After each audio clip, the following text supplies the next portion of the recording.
The morning Mara spent her last 5 coins, she did not plan to do it. She had been walking fast, the way she always walked, with her head slightly down, and her market bag pressed against her side. She was already late. The tea house, where she washed dishes, opened at 6, and the woman who owned it, a short and sharp-tongued lady named Gloria, did not accept excuses. Not from Mara, not from anyone really, but especially not from Mara, because Mara was the easiest person in the village to dismiss, and everyone knew it. That was just how things were. Mara was 19 years old, and she lived alone, in a room that smelled of old wood and damp cloth. She had no family left in the village. Her father had gone away when she was 8, and her mother had passed 3 years after that, leaving Mara with a thin blanket, a cracked bowl, and a debt to the landlord that had taken her 4 years to pay off. After the debt was gone, she was left with very little, and she had learned to make very little work. She ate 1 full meal a day. She walked everywhere, because walking was free. She wore the same 2 dresses in rotation, and washed one while wearing the other. She did not complain about any of this, not because she was not tired, but because complaining required energy she could not spare. The market was already busy when she cut through it that morning. Vendors were calling out prices, carts were being dragged over the uneven stone path, and the smell of bread from the baker's stall made her stomach pull tight. She had eaten the night before, a bowl of leftover soup that Gloria sometimes let her take home. It was enough, it had to be. She was 3 stalls past the baker when she heard the sounds. They were coming from the side lane, the narrow alley between the grain seller and the man who repaired sandals. A group of boys, 4 or 5 of them, maybe between 12 and 15 years old, clustered around something on the ground. They were laughing, the kind of laughing that had a mean edge to it, and they were poking at something with sticks. Mara slowed. She told herself not to stop. She was late. Gloria would dock her pay. She had 6 coins in her pocket, which was not enough for anything important, but was everything she currently had, and she needed to get to work and make more. She stopped. Through the legs of the boys, she could see a burlap sack. It was tied at the top with a piece of wire, and it was moving. Not wildly, not desperately, but with the small, exhausted movements of something that had been moving for a long time already and was running out of strength to keep going. She pushed through the boys. They looked at her the way boys like that always look at girls like Mara, with a mix of amusement and dismissal, as if she were a joke that had walked up to introduce itself. "What's in the sack?" she asked. One of the older ones, a thick-necked boy with a torn collar, shrugged. "Nothing useful." "What is it?" "A dog, a puppy. Too small, probably sick. We found it outside the mill." He grinned at his friends. "We were going to throw it in the river." Mara looked at the sack. It moved again, just slightly, a slow shift of weight inside the burlap. "How much?" she said. The boys all looked at each other. The thick-necked one laughed. "You want to buy it?" "How much?" He thought about it, or pretended to think about it. 5 coins, he said. It was a joke. It was the price of a laugh. Something you charge when you are not really selling anything, just seeing what the other person will do. Mara reached into her pocket.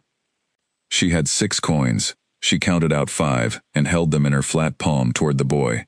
He stared at her hand, then at her face, and something in his expression shifted from amusement to something more uncomfortable.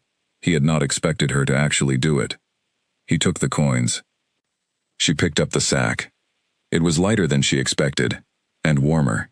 There was something alive in there, small and warm and very still now, as if it could feel the hands that were holding it and was trying to decide whether they were safe. She walked away.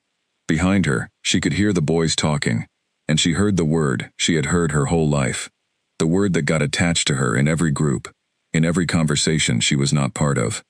She had long stopped reacting to it. She just walked. She was going to be late for work. She had 1 coin left.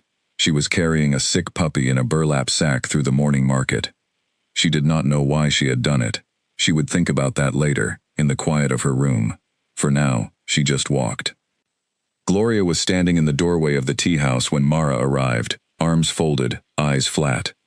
"You're late," she said. "I know, I'm sorry. This is the 2nd time this month. I know, it won't happen again."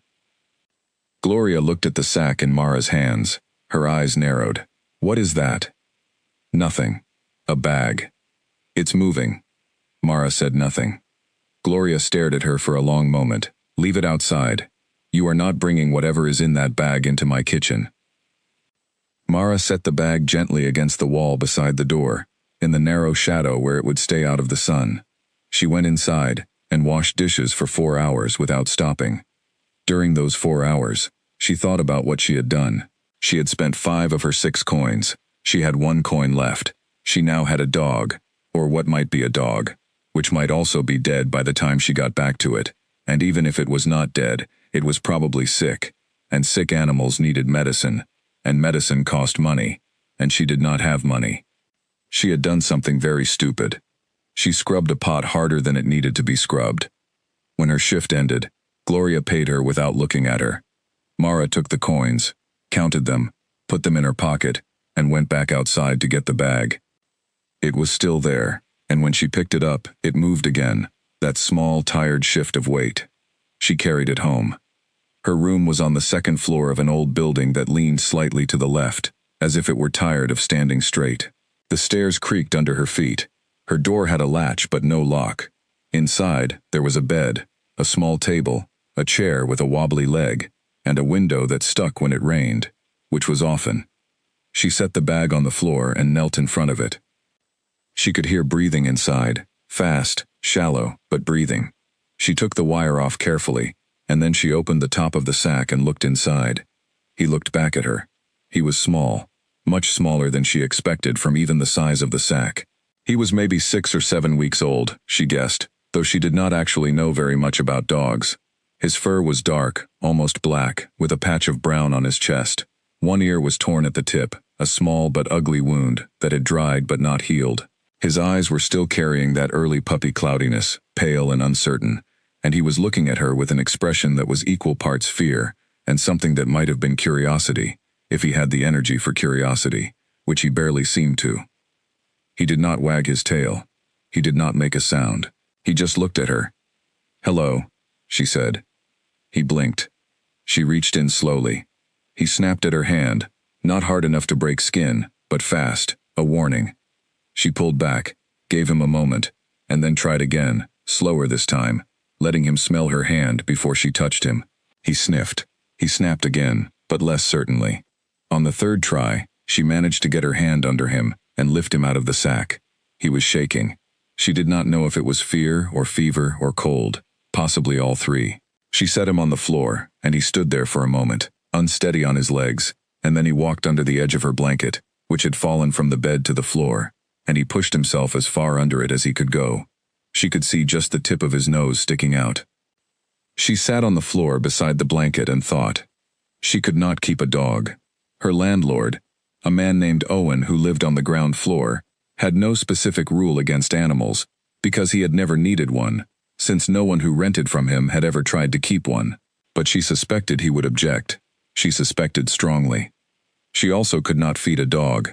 She had trouble feeding herself. She looked at the nose under the blanket. It twitched once. She thought about the river. She thought about the boys with their sticks. She thought about the fact that she had used 5 of her 6 coins to get this animal away from those boys, and if she was going to do something that costly, she should at least do it properly. She tore her bread in half. She set one half on the floor near the edge of the blanket. For a long time, nothing happened. Then the nose moved. Then a small dark head appeared. Then the puppy moved toward the bread with the careful, uncertain movement of an animal that is not sure if the thing it is being offered is real. He ate it. Fast, the way animals eat when they are very hungry and not sure if they will be allowed to finish. Mara ate her half slowly. When he was done, he looked at her. Then he went back under the blanket. She named him Coin. It seemed right. He had cost her everything she had, which was only 5 coins, which told you something about both of them. That night, she lay in her bed and listened to him breathing under the blanket on the floor. The breathing was faster than it should be, she thought. She did not really know what normal puppy breathing sounded like, but this felt too quick, too effortful. She would watch him through the night. If he was worse in the morning, she would have to figure something out. She did not know what she would figure out, but she had spent her whole life solving problems that should not have been possible to solve, with resources that should not have been enough to solve them. She would find a way. The room was quiet, except for his breathing, and the sound of the street below. A cart going past. Someone calling out to someone else. A dog barking far away in another part of the village. Coin shifted under the blanket. His breathing did not slow. But it stayed steady. Mara watched the ceiling and listened. She did not sleep for a long time. In the morning, she was the first one at the well. She filled her water jar and washed her face in the cold and started calculating. She had earned some coins the day before.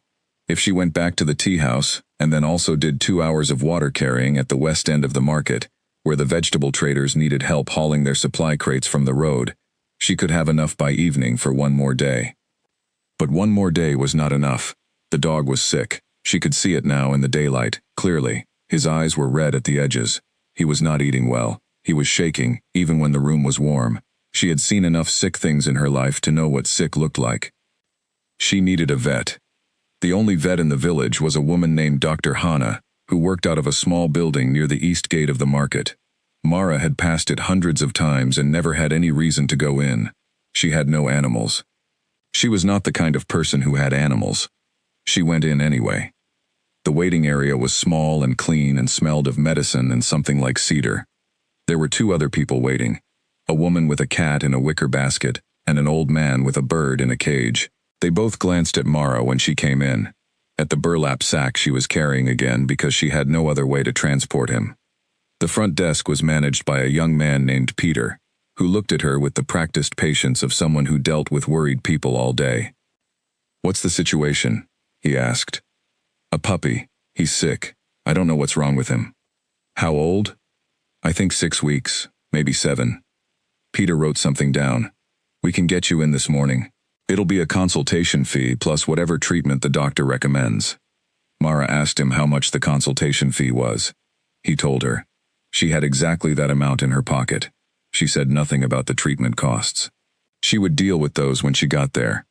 When Dr. Hana came out to get her, Mara was struck by how calm she was. She was a small woman, maybe 40, with short gray-streaked hair and reading glasses pushed up on her forehead. She moved without hurrying, but nothing about her seemed slow. She was the kind of person who had decided a long time ago exactly how fast they needed to move, and they moved at that speed, and no faster and no slower. She took Coin out of the sack with the matter-of-fact confidence of someone who had handled 10,000 animals.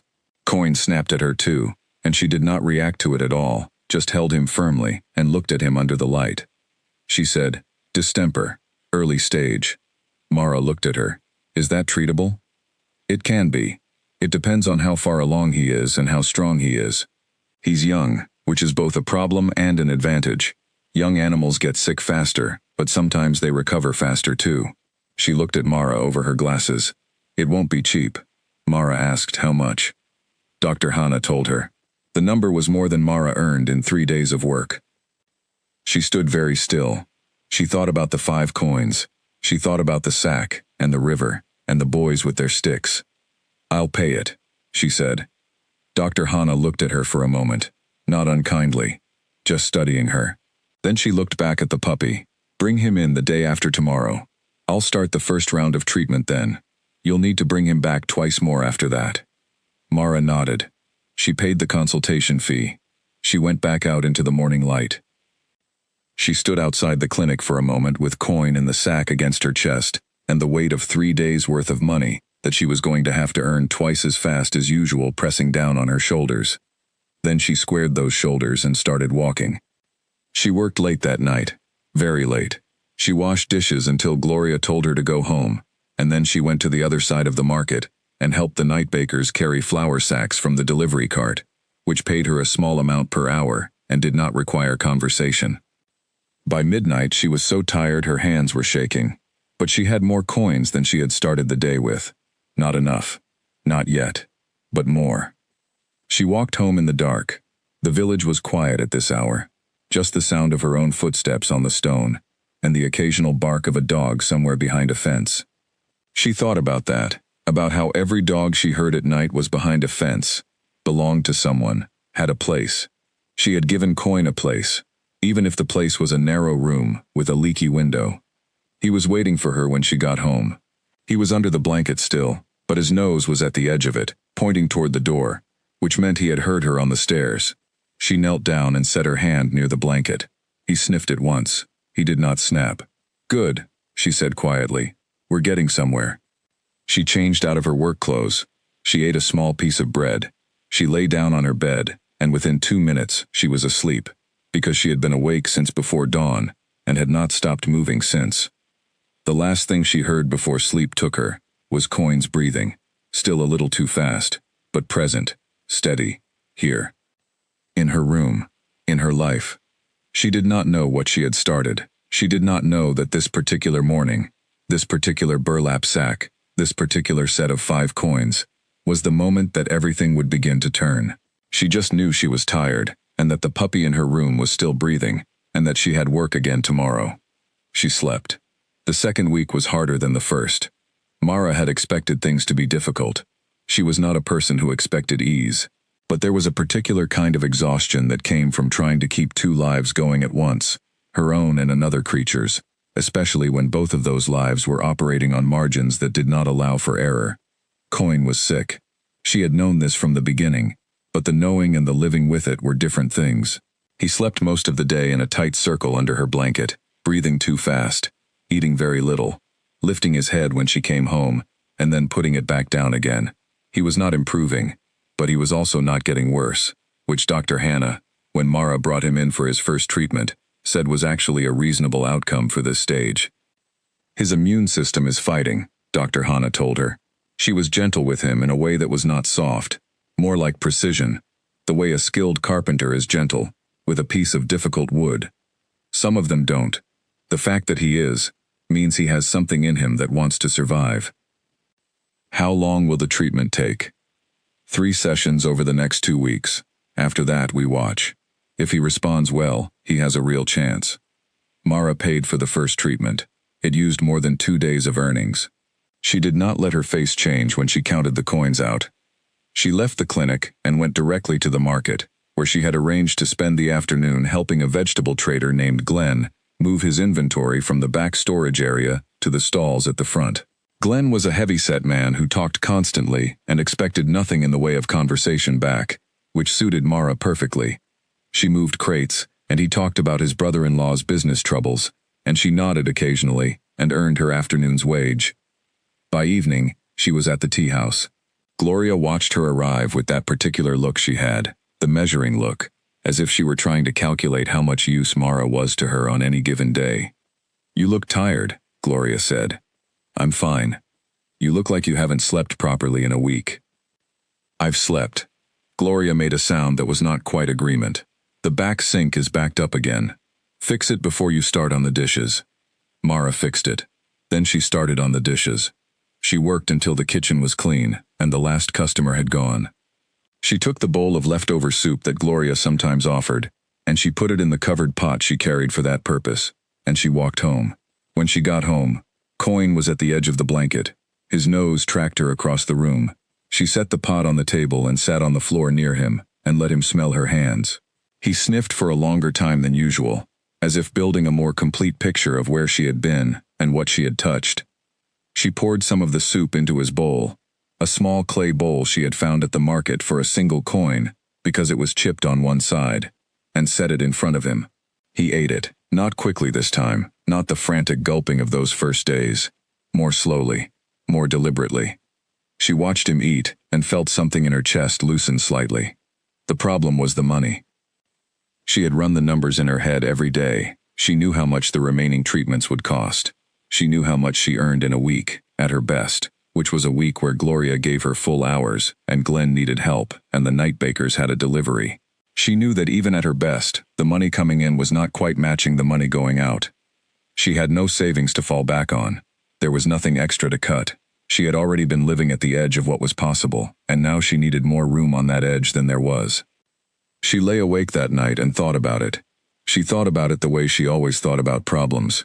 Not with panic, because panic was useless, but with the steady, practical attention of someone who has had to find solutions where solutions were not obvious for most of her life.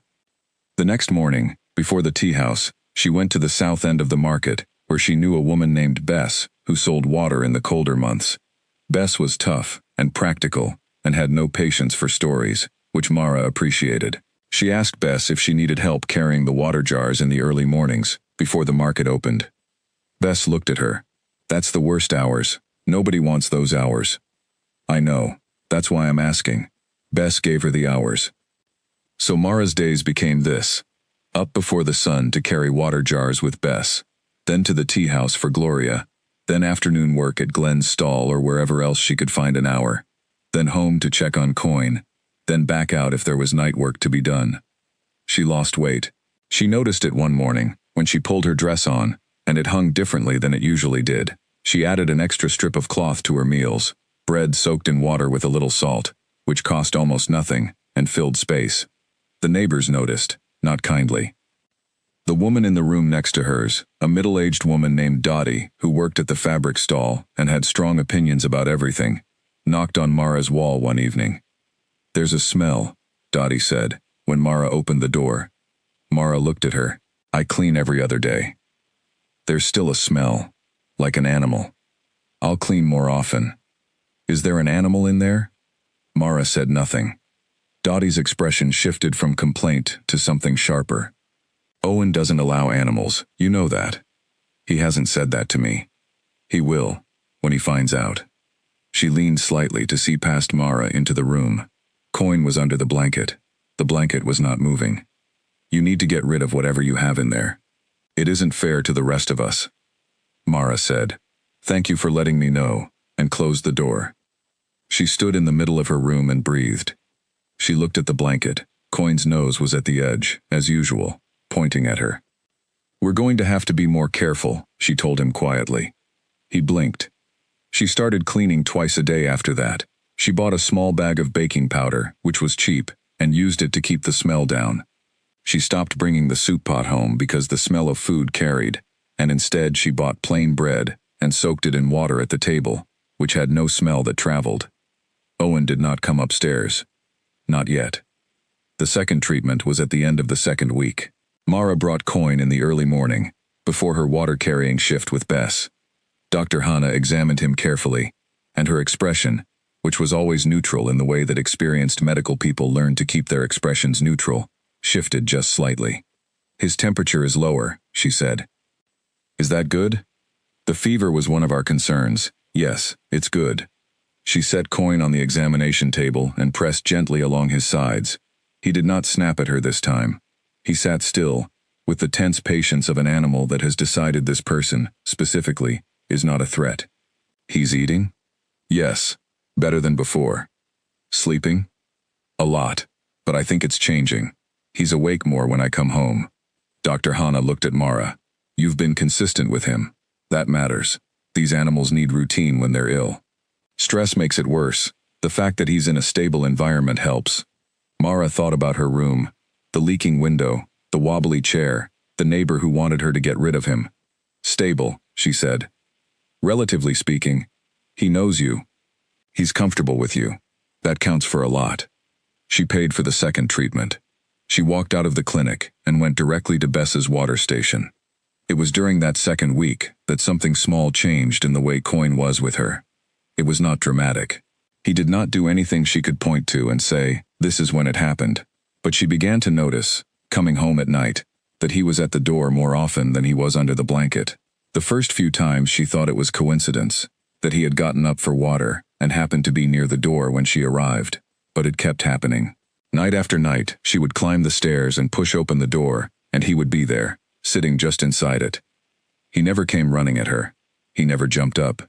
He just sat there and looked at her. And when she came in and set her bag down, he would walk slowly to wherever she settled and sit near her feet.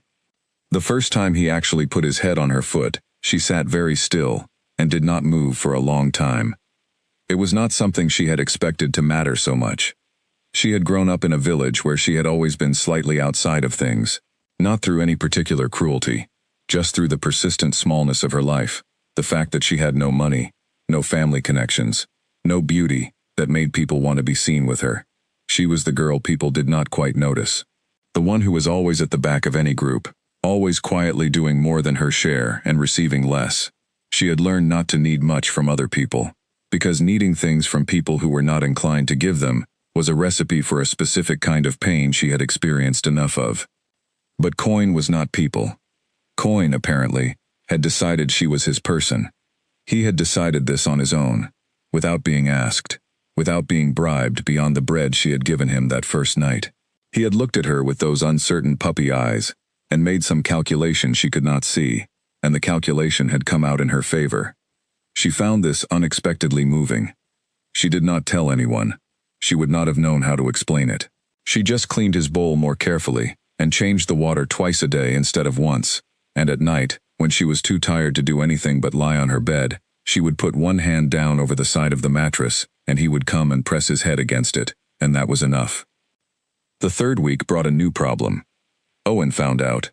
He was a tall man with a long face and the particular air of someone who had never had to work especially hard, but had always felt that he had. He knocked on her door on a Wednesday morning, which was unusual, because Owen did not usually come upstairs during the day. Mara opened the door. He looked past her at once, the way Dottie had, scanning the room. Coin was in the corner, sitting up straight, watching Owen with the calm, direct attention that he was developing. That way of looking at people, that was not aggressive, but also was not shy. Owen pointed at him. "What is that?" "A dog. I can see it's a dog." "Why is there a dog in my building?" "He's mine." Owen's expression did exactly what she expected it to do.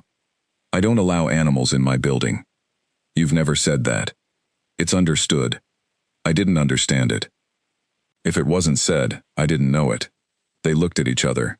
Owen was the kind of man who expected people like Mara to fold quickly, to apologize too much, to offer to leave right away. She did not do any of those things. She stood in her doorway and waited. "He needs to go," Owen said. "He's under treatment. He's sick. When he finishes his treatment, we can discuss what the arrangement looks like long term. But I won't remove him in the middle of treatment." Owen stared at her. He was not used to this. "You're telling me what you will and won't do in my building?" "I'm telling you that I have paid my rent every month without being late once in 3 years. I keep my room clean. I don't make noise, and I don't cause problems. I'm asking for 2 more weeks while his treatment finishes." A long silence. Owen looked at the dog again. Coin had not moved. He was still sitting in the corner, watching Owen with that calm, steady gaze. 2 weeks, Owen said finally. "After that, we talk." He went back downstairs. Mara closed the door. She let out a breath she had not known she was holding. She turned around and looked at Coin. He had tilted his head slightly to one side. "We have 2 weeks," she told him. He got up and walked toward her and pressed his side against her leg. She stood there for a moment with her hand resting on his head, and she thought about the treatment, and the money, and Owen's 2 weeks, and all the things she had to do tomorrow, and the day after, and the day after that. Then she straightened her spine and went to get ready for work. She had learned a long time ago that thinking too hard about the distance was the fastest way to stop moving. You looked at the next step, you took it, then the one after. She had walked a very long road this way, one step at a time, without letting herself look at how much of it was still ahead. She put on her shoes. She went down the stairs. The morning was cold and the street was wet from overnight rain, and the market was just beginning to open, and somewhere behind her in the building, a puppy named Coin was doing his best to stay alive in a narrow room. She was going to make sure that was enough. She started walking. In the second week, she also had a conversation with Gloria that she did not expect. It happened on a Wednesday evening, near the end of her shift, when the tea house was almost empty, and Gloria was wiping down the counter in the methodical, final way that meant the day was nearly done. Mara was finishing the last of the dishes. Gloria said, without turning around, "You're working extra hours." "I have extra expenses." "The dog." "Yes." A pause. The cloth moved across the counter. "I had a dog once," Gloria said. "Years ago. Before the tea house." Mara stopped washing and listened. Gloria did not offer personal information. Ever. The fact of it happening at all made the air in the kitchen feel slightly different. "He was a terrible dog," Gloria said. "Ate everything. Knocked things over. Cost me more than he was worth, probably." She turned to hang the cloth. "I've never had another one." Mara waited. "I'm not saying don't do it," Gloria said. She looked at Mara with her direct, measuring look. "I'm saying do it properly. Don't give up on it halfway, and waste what you've already spent." She went to close the shutters on the front window. Mara stood in the kitchen with her wet hands, and thought about what had just happened, which was Gloria, in her indirect and characteristically minimal way, telling her that she understood what Mara was doing, and that she thought it was worth doing. She dried her hands. She did not say anything to Gloria. There was nothing to say that would not make it worse. Some things you received quietly. She went home. She told Coin about it, the way she was beginning to tell him everything. He was at the edge of the blanket when she came in, nose out, tracking her from the moment she started up the stairs. She sat on the floor, and he came out of the blanket and sat across from her, and she said, "Even Gloria thinks you're worth it." He tilted his head. "That," she told him, "is not nothing. From Gloria, that is genuinely not nothing." She ate her bread. He ate his. Outside, the rain that had been threatening all day finally arrived, hitting the window in uneven bursts, and the room was warm and damp and close, and they sat in it together, and it was one of those evenings that was not remarkable in any way that she could point to, but that she would remember later, not for what happened but for how it felt. Like something being right. Like two things finding the shape they were supposed to have together. She listened to the rain, and Coin settled into his sleeping position, the tight circle on the left side of the blanket, and she pulled her blanket up and lay down on her bed above him, and the rain went on outside, and she slept. The third treatment was supposed to be the last one. Mara arrived at Dr. Hana's clinic on a Friday morning, with Coin, in a canvas bag she had sewn herself from a piece of rough cloth she found at the fabric stall end of roll bin for almost nothing.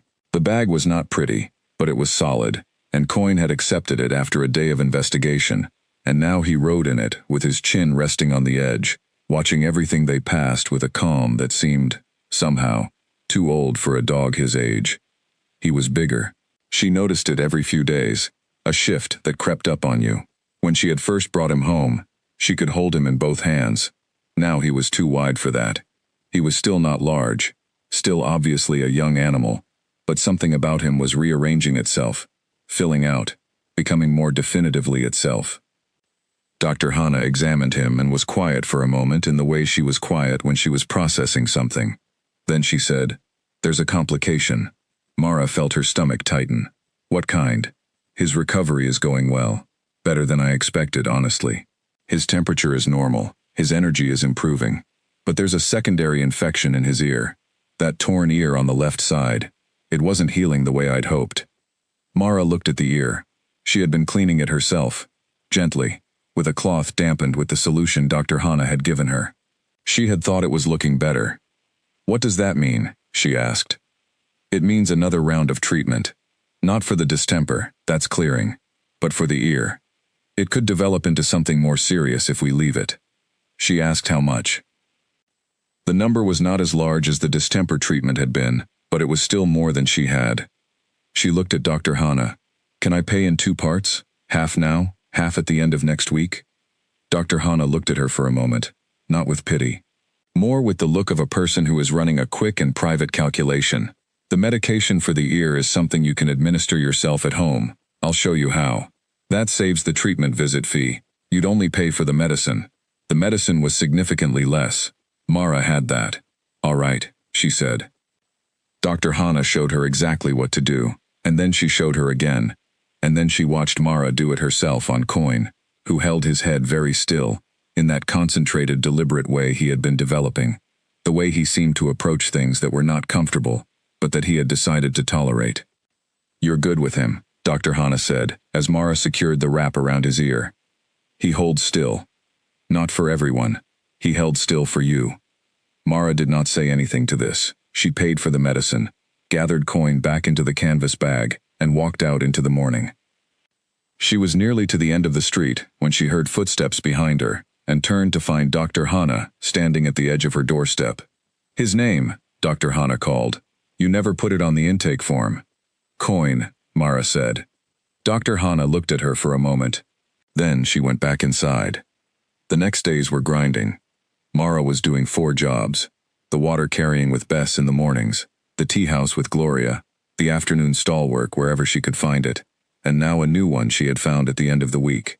helping the laundress at the inn on the West Road. The laundress was an older woman named Harriet who did not move quickly, but expected those who worked for her to do so, and the work was wet and heavy. Sheets and towels and tablecloths that had to be scrubbed by hand, and then wrung out and hung, and Mara's hands were starting to look like a much older woman's hands. She noticed it one afternoon, turning them over in the gray light from the window, red, cracked at the knuckles. The skin had that tight, stretched feeling that came from too much water and too little rest. She rubbed a small amount of oil into them. She did not have money for proper hand cream. The oil was cooking oil from the bottom of the jar, barely enough, but it helped a little. Coin watched her do this from his blanket. His head was tilted at his customary angle, that slight lean that she was starting to think of as his thinking expression. "You are not allowed to feel guilty," she told him. "This is not your fault." He blinked. "It was my choice." He put his head down. She thought about that. About choice. She had made a choice on an ordinary morning to spend 5 coins she did not have on an animal she did not need. No one would have called that a sensible decision. No one would have advised it. And even now, even in the middle of all this extra work, she could not find it in herself to regret it. Which was strange. She had always been practical. She had always had to be. But there was something in his presence in the room that she could not account for with practicality. It was not merely comfort, though it was that. It was more like accountability. She had a reason, now, to come home. She had something waiting. And waiting things, she discovered, changed the shape of the day. Owen came upstairs again at the end of the second week, as he had said he would. Mara had been expecting it. She opened the door before he knocked, which seemed to unsettle him slightly. "The 2 weeks are up," he said. "I know." He looked past her. Coin was standing in the middle of the room, no longer in the corner. He had stopped retreating when strangers came to the door. He stood and looked at them, and this time, he looked at Owen, with the same direct, unblinking attention he gave everything. Owen was visibly less comfortable with this than he had expected to be. "He's bigger than before," he said. "He's growing. He's going to get bigger." "Yes." Owen folded his arms. He had clearly come upstairs with a firm plan in mind, and the plan was being disrupted by the fact that the dog in the room was not cowering or barking or doing anything that confirmed the decision he had already made. "He doesn't smell," Owen said, almost grudgingly. "I clean daily. The woman next door has been complaining. Dottie complains about the weather too." Owen almost laughed. She saw it. The brief twitch of something genuine before his landlord's expression came back. He looked at the room, clean. She had made sure of it. The bowls were washed. The blanket was folded. Everything was in its place. He looked at Coin. Coin looked back at him. "I'll need an extra amount per month," Owen said, "for the animal. If you want to keep him." The number he named was small enough that she could manage it, barely, if she kept the laundry work. "Done," she said. Owen seemed slightly disappointed that she agreed so quickly. He had perhaps expected negotiation, or protest, or tears. He got none of these things. "Fine," he said. He went back downstairs. Mara closed the door. Coin walked over to her and pressed his head against her knee. "We can stay," she told him. "Both of us. We can stay." It was around this time that the changes in him started to accumulate fast enough that she could not pretend they were small. He was no longer uncertain in his movements. The shaky, tentative steps of a sick puppy had been replaced by something deliberate, something that was organizing itself toward a particular purpose. He did not knock things over. He did not misjudge distances. He moved through the small room with a careful awareness of where everything was, including her, and he never bumped into her, even in the dark, which she found remarkable, and then stopped finding remarkable, and just accepted, the way you accept things that become normal. He had preferences. He preferred the left side of the blanket. He preferred water that had been sitting for a few minutes to water straight from the jar. He preferred to eat in the morning rather than the evening, which had required adjustment on her part, but she had adjusted. He liked to sit in the stripe of sunlight that came through the window in the afternoon, when the sun was at a certain angle, and he would move with it as it shifted across the floor, following it the way a plant follows light without thinking about it. He was starting to understand words. Not many, and she was not sure if understanding was exactly the right term, but he responded to his name in a way that was not just conditioned. He actually turned and looked at her with attention, like a person hearing their name called across a crowded room. He responded to come and stay and wait. He did not always comply, but he always understood, and she thought the choosing not to comply was its own kind of intelligence. She had started talking to him more. She did not plan this. It happened gradually, a few words here, a sentence there, until one evening she realized she had been explaining to him exactly why she thought Gloria gave people full hours on some days and short hours on others, and he had been sitting there with his head tilted and his eyes tracking her face, and she had been talking for 6 minutes without noticing. She stopped and looked at him. He waited to see if she was done. "This is becoming unusual," she told him. He wagged his tail once, just once, and then sat still again. She laughed. She did it without expecting to, a short, startled sound that surprised both of them. It was the first time she had laughed in longer than she could remember. She thought about that afterward, about how she had not even noticed the laughing had stopped until it came back. Harriet, at the laundry, noticed the change in Mara before Mara noticed it herself. Harriet was not a woman given to soft observation. She was direct, the way river water is direct, moving always toward the lowest point, by the most efficient available path. But one afternoon, wringing out sheets side by side, she glanced at Mara and said, without any preamble, "You look better than you did a month ago." Mara looked at her. "Better how?" "Less like you're waiting for something bad to happen." Mara did not know what to say to this, so she said nothing, and Harriet did not press it, and they went back to wringing sheets. But she thought about it later. Less like she was waiting for something bad to happen. She had not known that was how she looked. She supposed, if she was honest with herself, it might have been how she felt for a very long time. That constant low-level bracing, that sense of existing in the gap between one difficulty and the next, with no real expectation that the gap was anything other than temporary. Things at home had been hard for so long, she had been alone for so long, and being alone, truly alone, with no one to talk to and no one who cared what time you came home, did something to a person's face over time, even if they were not sad exactly, even if they had simply gotten used to it. It left a kind of mark. Apparently, the mark was fading. She finished her shift at the laundry and walked home in the late afternoon light, and she found herself noticing things she usually did not bother noticing. The way the yellow light hit the stones of the road. The smell of dinner coming from behind the doors she passed. The sound of children playing somewhere behind a wall. That specific kind of shouting that is only possible when someone is having a very good time. She climbed her stairs. She opened her door. Coin was at the door, as always. She sat down on the floor, cross-legged, right there in the doorway, and he came and sat in her lap, which he did not usually do, because he was getting too big for laps, but which she did not point out, and she held him there in the evening light, and did not say anything for a while. She thought about the 5 coins. She thought about how she had almost walked past, about how the whole morning had already been going wrong, how she was late, how she had too much to do and not enough to do it with, and she had stopped anyway. She had looked through those boys' legs at a sack that moved, and something in her, some part of her that was not practical, and not calculating, and not the version of herself that had learned to get by, had simply stopped. She had no name for what that part of her was, but she thought it might be the best part.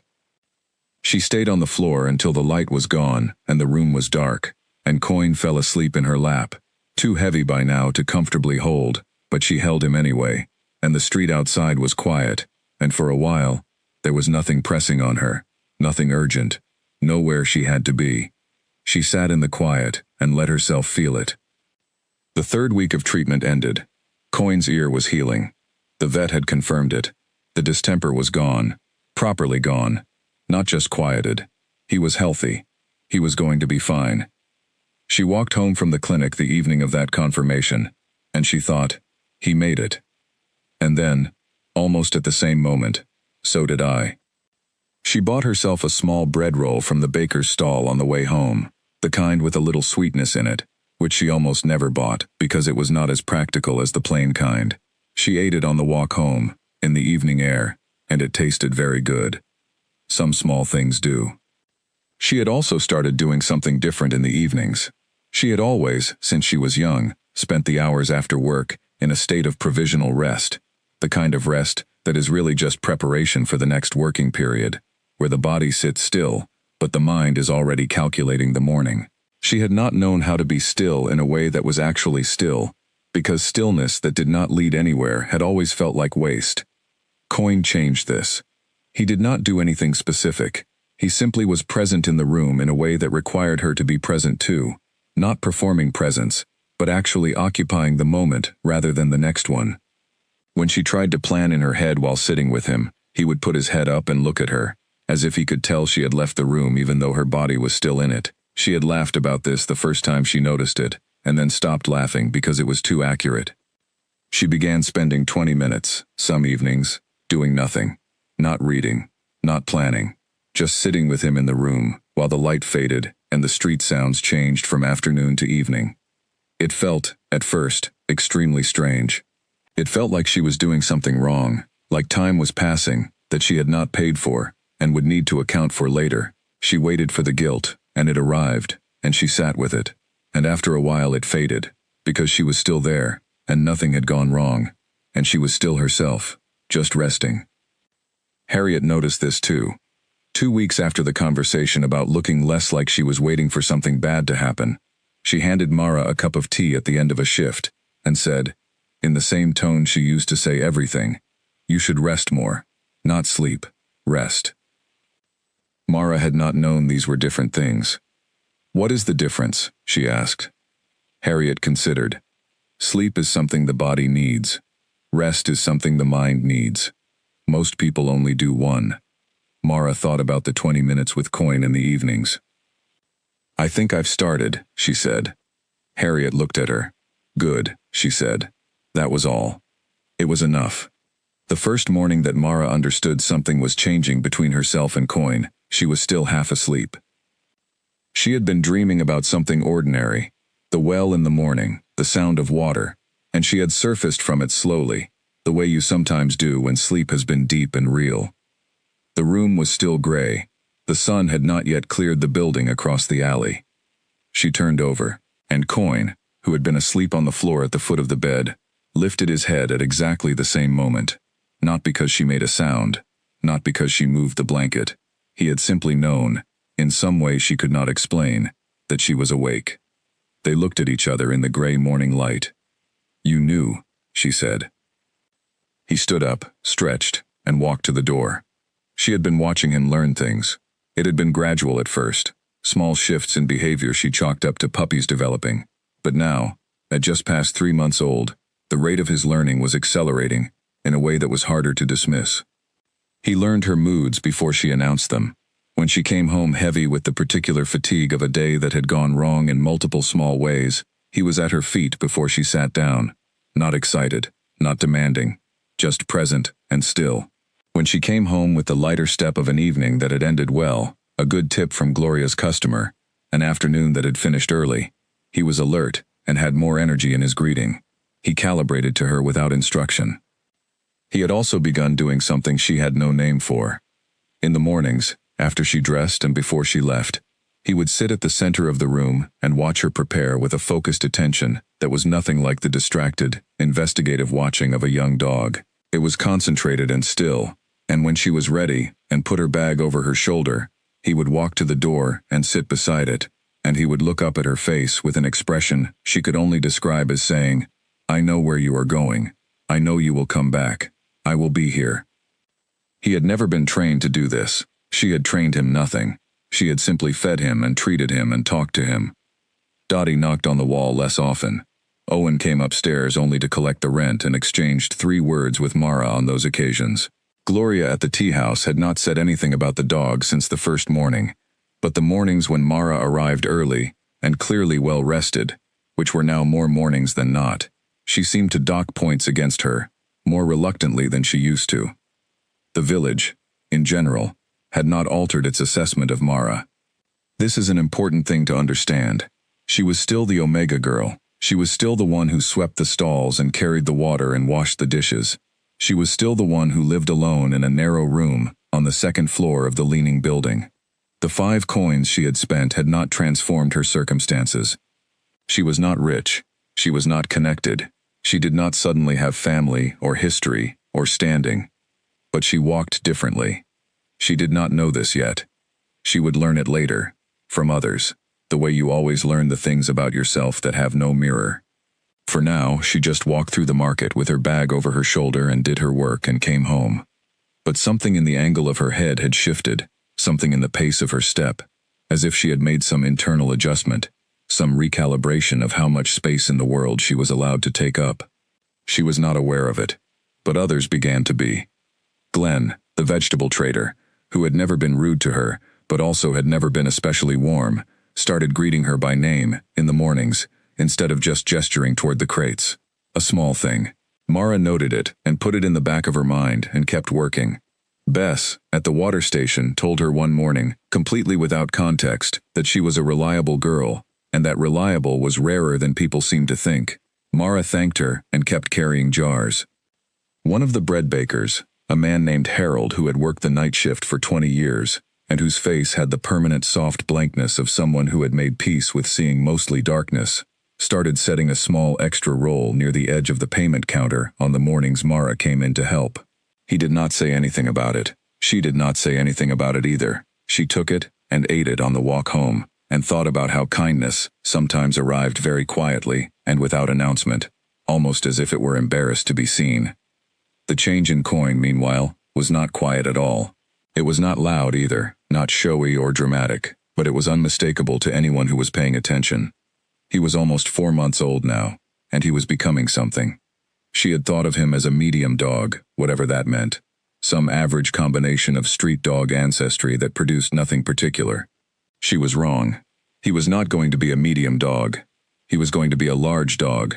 This was clear now in the breadth of his chest, the length of his legs, the size of his paws, which were notably large in that way that tells you a young animal still has growing to account for. He was also becoming beautiful, and this surprised her because she had not expected it, had not bought him for beauty, had not even thought of it as a category that applied to him. But his coat, which had grown in fully now, was dark and glossy, almost black in dim light, and turning a deep amber brown in sun, with that patch of warm color on his chest. He moved with a new economy, no wasted motion, and his head had a kind of architecture to it, a broad, balanced structure that made people look twice. More than his appearance, though, it was his quality of attention that had become remarkable. He watched people the way she had not seen a dog watch people before, although she was admittedly not an expert in dogs. It was not the watching of a dog hoping for food or play or affection. It was the watching of a creature that was gathering information, processing it, and filing it somewhere. He noticed things before they happened, or that was how it seemed to Mara, in her limited experience.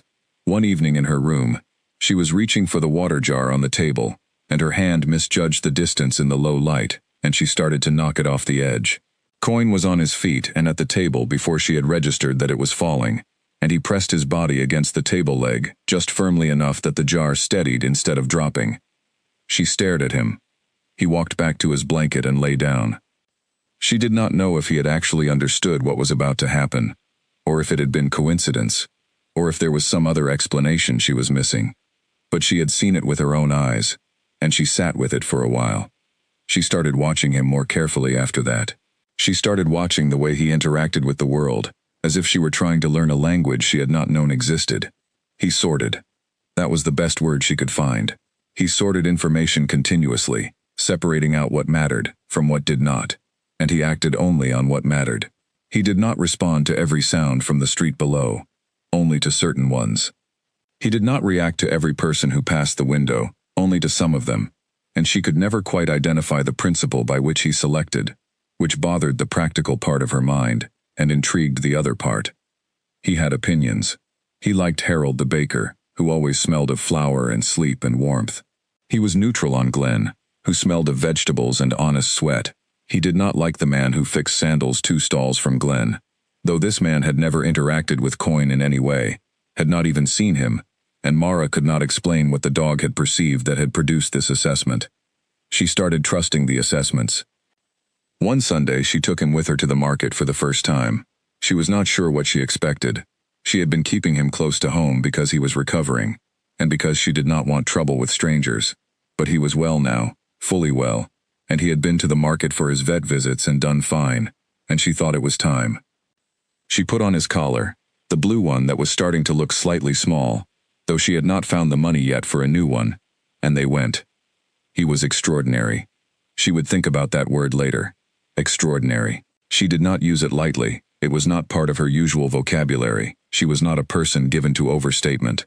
But it was the only accurate word for what she witnessed in the first hour they spent together in the market. He did not pull at the leash. He did not stop at every smell.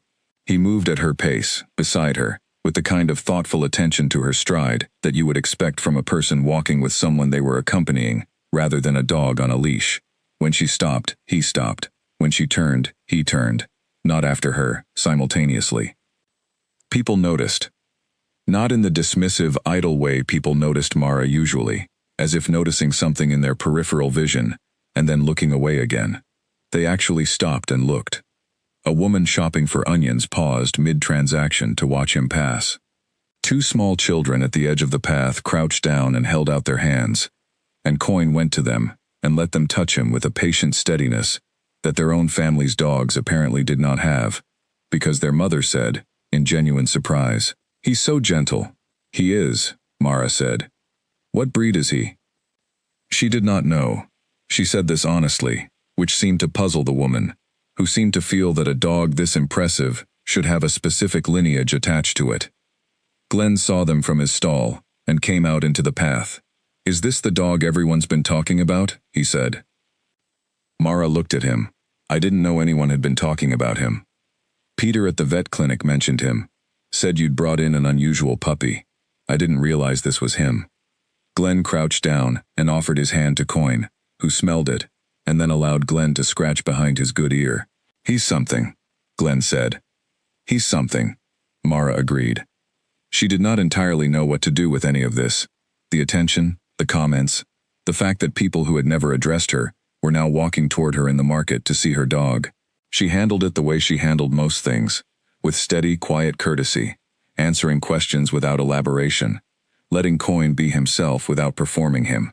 By the time they walked home, she had spoken to more people than she usually did in a week. Coyne walked beside her in the late afternoon light, with his head up and his pace steady. She thought about what Glenn had said. He's something. She had known this, in a private way, for a while. She had watched him in their narrow room and understood, from some part of her that was not academic about it, but simply felt it, that this dog was not ordinary. She had not said it to anyone, because there was no one to say it to, and also because she did not want to seem like the kind of person who inflated the importance of their own things. But she allowed herself to think it now, walking home in the light. He was something. He was getting bigger. He was getting more beautiful. He was getting more attentive, and more precisely observant, and more entirely, irreversibly himself. And he had chosen her, from the beginning, with the same logic-free certainty with which she had chosen him. She had spent 5 coins on an animal in a bag. She did not know, yet, everything that was going to come from that. She could not have imagined it. But that evening, in the quiet of the room, she looked at this dog who had stopped shaking, and stopped hiding under blankets, and stopped being sick, and who now lay in the sunlight stripe on the floor, looking calmly back at her, and she thought, "Something is happening here that I do not have words for yet." She did not need the words yet. She sat with him in the light and let it be wordless, and that was enough.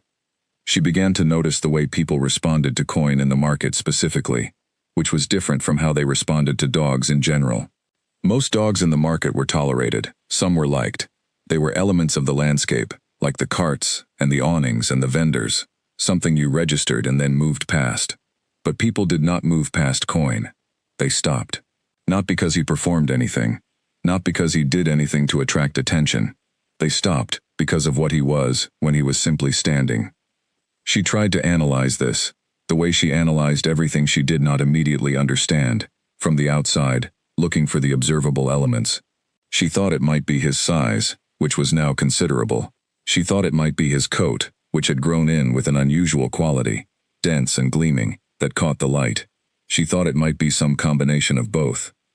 Then she watched a group of children crowd around a different dog, a large, beautiful animal that a merchant had brought in from another village, a dog of obvious quality and impressive appearance, and she watched the children pet it enthusiastically, and the dog wagged its tail and accepted the attention with the bored pleasantness of an animal that knew it was handsome. Then one of the children looked over and saw Coin. The child walked away from the beautiful dog and came to Coin without hesitation, as if pulled by something the child could not name. That was the difference. The other dog was beautiful in the way that a painting is beautiful, something you could appreciate fully from a distance, from the outside. Coin was beautiful in the way that a fire is beautiful, in that the closer you got, the more there was, and the more there was, the more you wanted to be near it. She stood in the market and watched a 6-year-old child sit cross-legged on the path in front of Coin and talk to him in a very earnest, detailed, one-sided conversation about something that had apparently happened with her friend that morning, that had been unjust, and Coin sat with his head tilted and listened. Mara watched this and felt, again, that she had still not found the right word for what he was. She thought, exceptional. She thought, that is still not the right word. She thought, some things do not have words yet. She let the child finish. She did not pull Coin away until the conversation was complete, which took another few minutes, and the child said goodbye to Coin with the polite seriousness with which children say goodbye when they have been genuinely listened to. They continued through the market. Mara did not say anything. There was nothing to say. The story that changed everything started with a lost child. Mara did not know it was going to change anything. She was at the market on a Tuesday afternoon, which was not her busiest day, and she had Coin with her because she had errands at 3 different stalls, and he was big enough now, and steady enough, that bringing him along created less disruption than it might have a month earlier. The market was full. There was a traveling fair in the village that week, something that happened twice a year, and it brought people in from the surrounding farms and the smaller settlements on the road between here and the next town. The paths between the stalls were crowded with people who did not know the layout, who stopped at unexpected moments, who let their children run ahead. Mara was at the flower seller's stall when she heard it. Not a scream. Not the specific sharp sound of emergency. It was a quieter sound, the sound of a woman's voice going slightly higher than normal, and then higher still, and then the quality of desperation entering it, the beginning of a mother's panic. Clara. Clara, where are you? Mara turned. Coin had already turned. His attention was fixed on a point somewhere deep in the crowd, past the point where she could see clearly, and his body had gone into a posture she had not seen him hold before, fully forward, weight balanced, ears up. The woman was about 30, with a red shawl and the expression of someone for whom everything fine 5 minutes ago has just become very wrong. She was turning in circles, searching. She's 6, the woman said to no one in particular, to everyone, to the air. She was right here. She was right here. Her name is Clara, she's 6, she has a green dress. People around her began the sympathetic shuffle of strangers who want to help but do not know how. A few moved off into the crowd, looking vaguely. Most did what people in crowds generally do. They looked at each other and waited for someone else to act. Coin made a sound, not a bark, something lower, a deep, brief sound that Mara felt in her chest more than heard with her ears. He was looking at her. She looked down at him. He looked at the crowd, back at her. She had learned, in the 4 months of living with him, to trust the directional logic of his attention. She unclipped his leash. He moved into the crowd. It was not the way a dog runs. It was not frantic or erratic. He moved the way water finds a channel, efficiently, with a certainty of direction that parted the crowd around him, simply because of how he moved, and people stepped aside without entirely knowing why, the way you step aside for something that clearly knows exactly where it is going. Mara followed. She pushed through gaps and apologized to people she jostled, and kept her eyes on the dark shape of his back moving ahead of her. He was not running fast. Fast enough. He turned twice, once at the junction with the grain stalls, once just before the open ground at the east end of the market where the fair's food carts had set up, and then he stopped. Beside a tall wooden cart selling fried things, a small girl in a green dress was standing, with the expression of a child who has very recently realized she does not know where she is. She was not crying yet. She was at that particular age where you try to be brave about being frightened, and the effort of being brave was making her chin wobble. Coin sat down in front of her. The girl looked at him. He did not move toward her. He sat exactly where he was and looked back at her with that calm, direct attention, that quality of steady presence that seemed to say, "Here, this is where you are. You are found." The girl reached out one small hand. Coin let her touch his head. She held his fur in her fingers and stopped trying to hold her chin still. Mara was 30 seconds behind him. She came around the corner of the cart and saw them, the girl with her hand in Coin's fur, Coin sitting absolutely still, and she stopped. Then she turned and called back toward the crowd. "She's here. She's here. The girl is here." The mother's voice reached them first, then the mother, and the reunion between a 6-year-old girl and her mother was brief and fierce and private, in the way those reunions always are.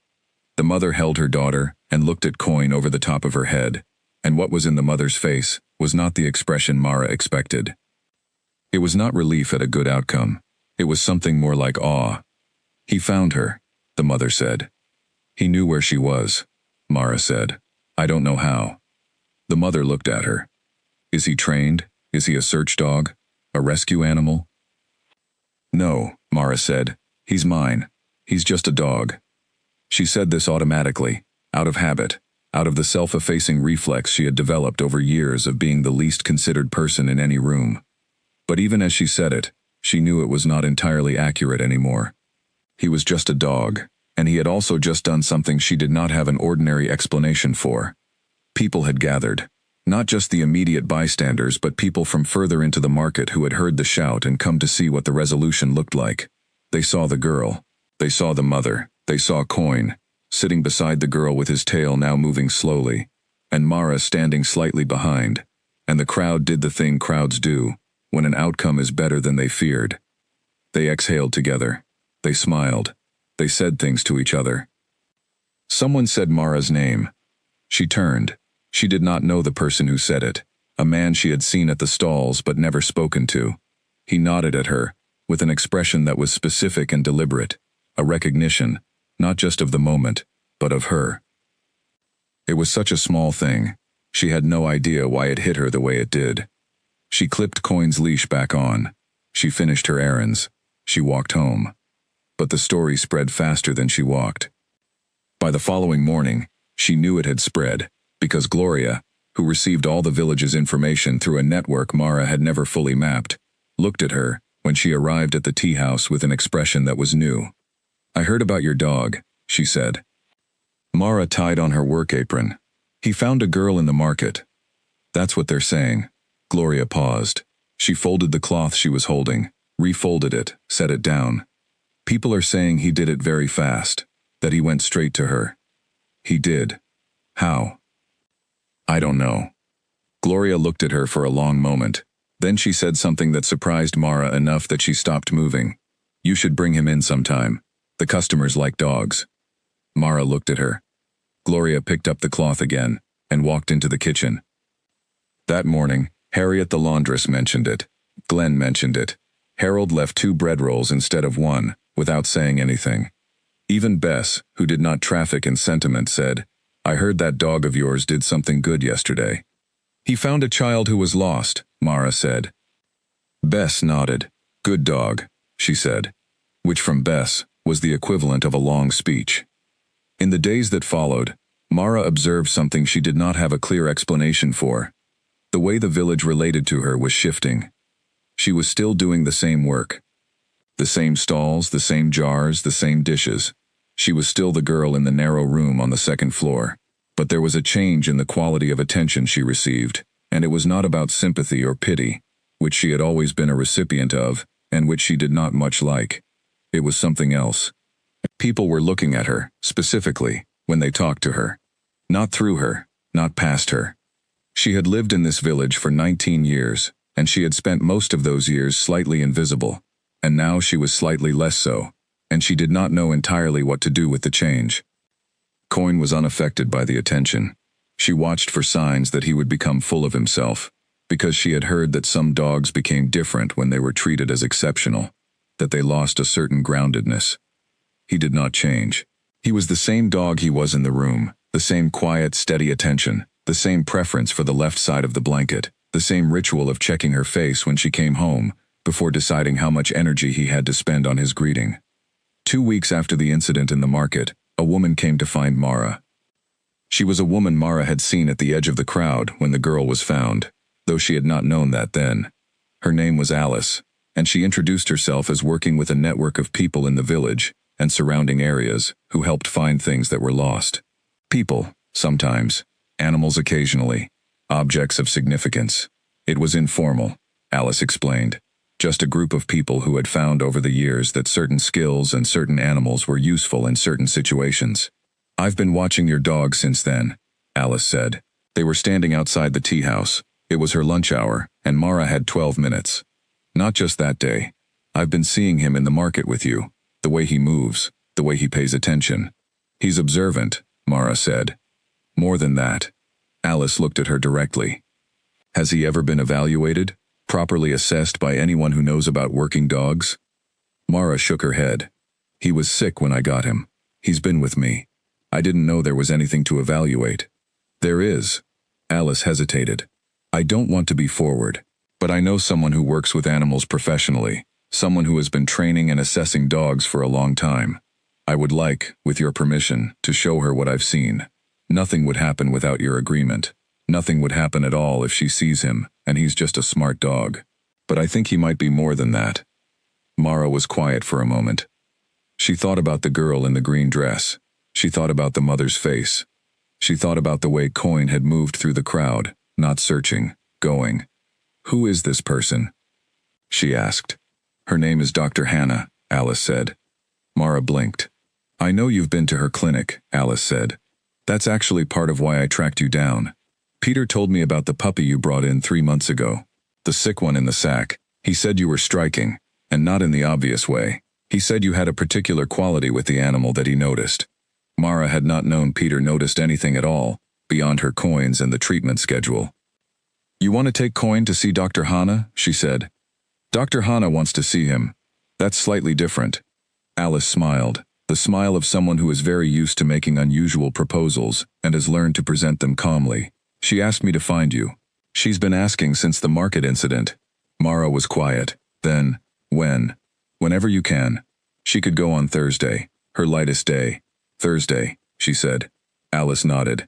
I'll let her know. That evening, Mara sat on the floor and told Coin about the conversation. He sat across from her with his head tilted and listened to her explain, in the same tone she used for everything, what had been proposed and what it might mean and what she did not know. She said, I don't know what she's going to see or say or want. I'm not going to let anyone take you anywhere I don't understand, but I think we should go. He tilted his head the other way. Then he put his nose on her knee. She put her hand on his head. Thursday, she said. He breathed out slowly, the long, deliberate breath she had come to recognize as his version of settled and calm.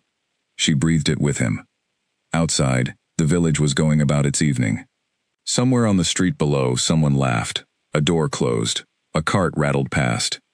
They sat in the quiet together, the Omega girl and the dog who had cost 5 coins, and outside the story was already moving faster than either of them knew. The days between the conversation with Alice and the Thursday visit to Dr. Hannah were full, in the way days become full, when something is coming that you cannot see clearly yet, something you want and are uncertain about in equal measure. She worked at the clinic on those days, as usual, and at the tea house and the water station with Bess. She moved through her ordinary days with the ordinary attention she gave them, but underneath the attention, there was something that was not quite anticipation, and not quite anxiety. A particular quality of waiting. She thought about Alice's description of what she had seen in Coin at the market. She thought about the word Peter had apparently used. Striking. She had not known she was striking on that first day. She had been exhausted and frightened about the money and uncertain about all of it, and she had walked in because the alternative was watching a sick animal get worse in her room without doing anything about it. She thought about what Dr. Hannah might see when she looked at Coin now versus what she had seen on the examination table 5 months ago. She thought about how much had changed in that time, about the distance between the animal that had snapped at both of them on the examination table and the animal who now moved through the market with her, as if he had always known exactly where everything was. She also thought about what it meant for her, specifically, if something came of Thursday. She had been trying not to think about this, because the practical thinking required her to account for possibilities that might not materialize, which she found wasteful. But in the evenings, when the calculating stopped being fully controllable, she let herself imagine it. She imagined doing work that used what she was actually good at. She imagined a day with a shape that meant something beyond moving from one paid task to the next. She imagined, in the most private corner of the imagining, what it would feel like to be the kind of person who had a place in the world that was hers, by qualification, and not just by necessity. She stopped imagining before it got too specific. She still had her old habit of not wanting things too much. But she thought, Thursday. And then she got up early, and carried the water jars, and went to the tea house, and washed the dishes, and came home, and sat on the floor with Coin, and felt, very quietly, that Thursday was close. Dr. Hana was already outside when Mara arrived on Thursday morning. She was standing at the gate of her clinic with a cloth over her arm, not waiting exactly, but present in the particular way of a person who was there before anyone told her to be, the way certain people simply arrive early as a matter of temperament. She looked at Coin. Coin looked at her. Mara watched this exchange, which lasted perhaps 3 seconds, and communicated nothing on the surface, and she had the feeling she sometimes had with Coin, that something was being said in a register she could not hear. "Come in," Dr. Hana said, "both of you." She did not take them to the examination room. She took them through a door at the back of the clinic, past the room where Mara had sat with Coin during his treatments, out into a small enclosed yard behind the building. It was a plain space, just packed earth and a low fence, with a few wooden objects set around it at various heights, boxes and logs and something like a low bench, and a clear area in the center. Dr. Hana unclipped Coin's leash. He stood for a moment in the center of the space, getting his bearings. He did not sniff everything the way she would have expected. He looked. He scanned the perimeter slowly, then the yard as a whole, and then he looked at Dr. Hana, with the expression Mara recognized as his attentive and waiting expression. What followed was something Mara could not have described accurately if she tried, because she did not have the technical language for it, and because watching it was genuinely difficult to take in as it happened. Dr. Hana did things with her hands, and her voice, and the objects in the yard, and Coin responded to some of them, and did not respond to others, and seemed to ask questions back, through his body, about what was being asked of him. There was a back and forth to it, not a dog obeying commands, more like a conversation between two people who do not share a language, but are both very good at finding other ways to communicate. At one point, Dr. Hana placed a series of small objects on the ground, 5 of them in a line, and covered them with a cloth, and then removed one, while Coin was looking elsewhere, and when Coin turned back, he went immediately to the spot where the missing object had been.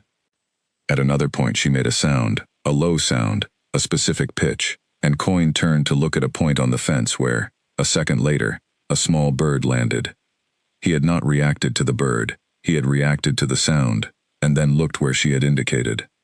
Mara stood at the edge of the yard and watched, and did not say anything.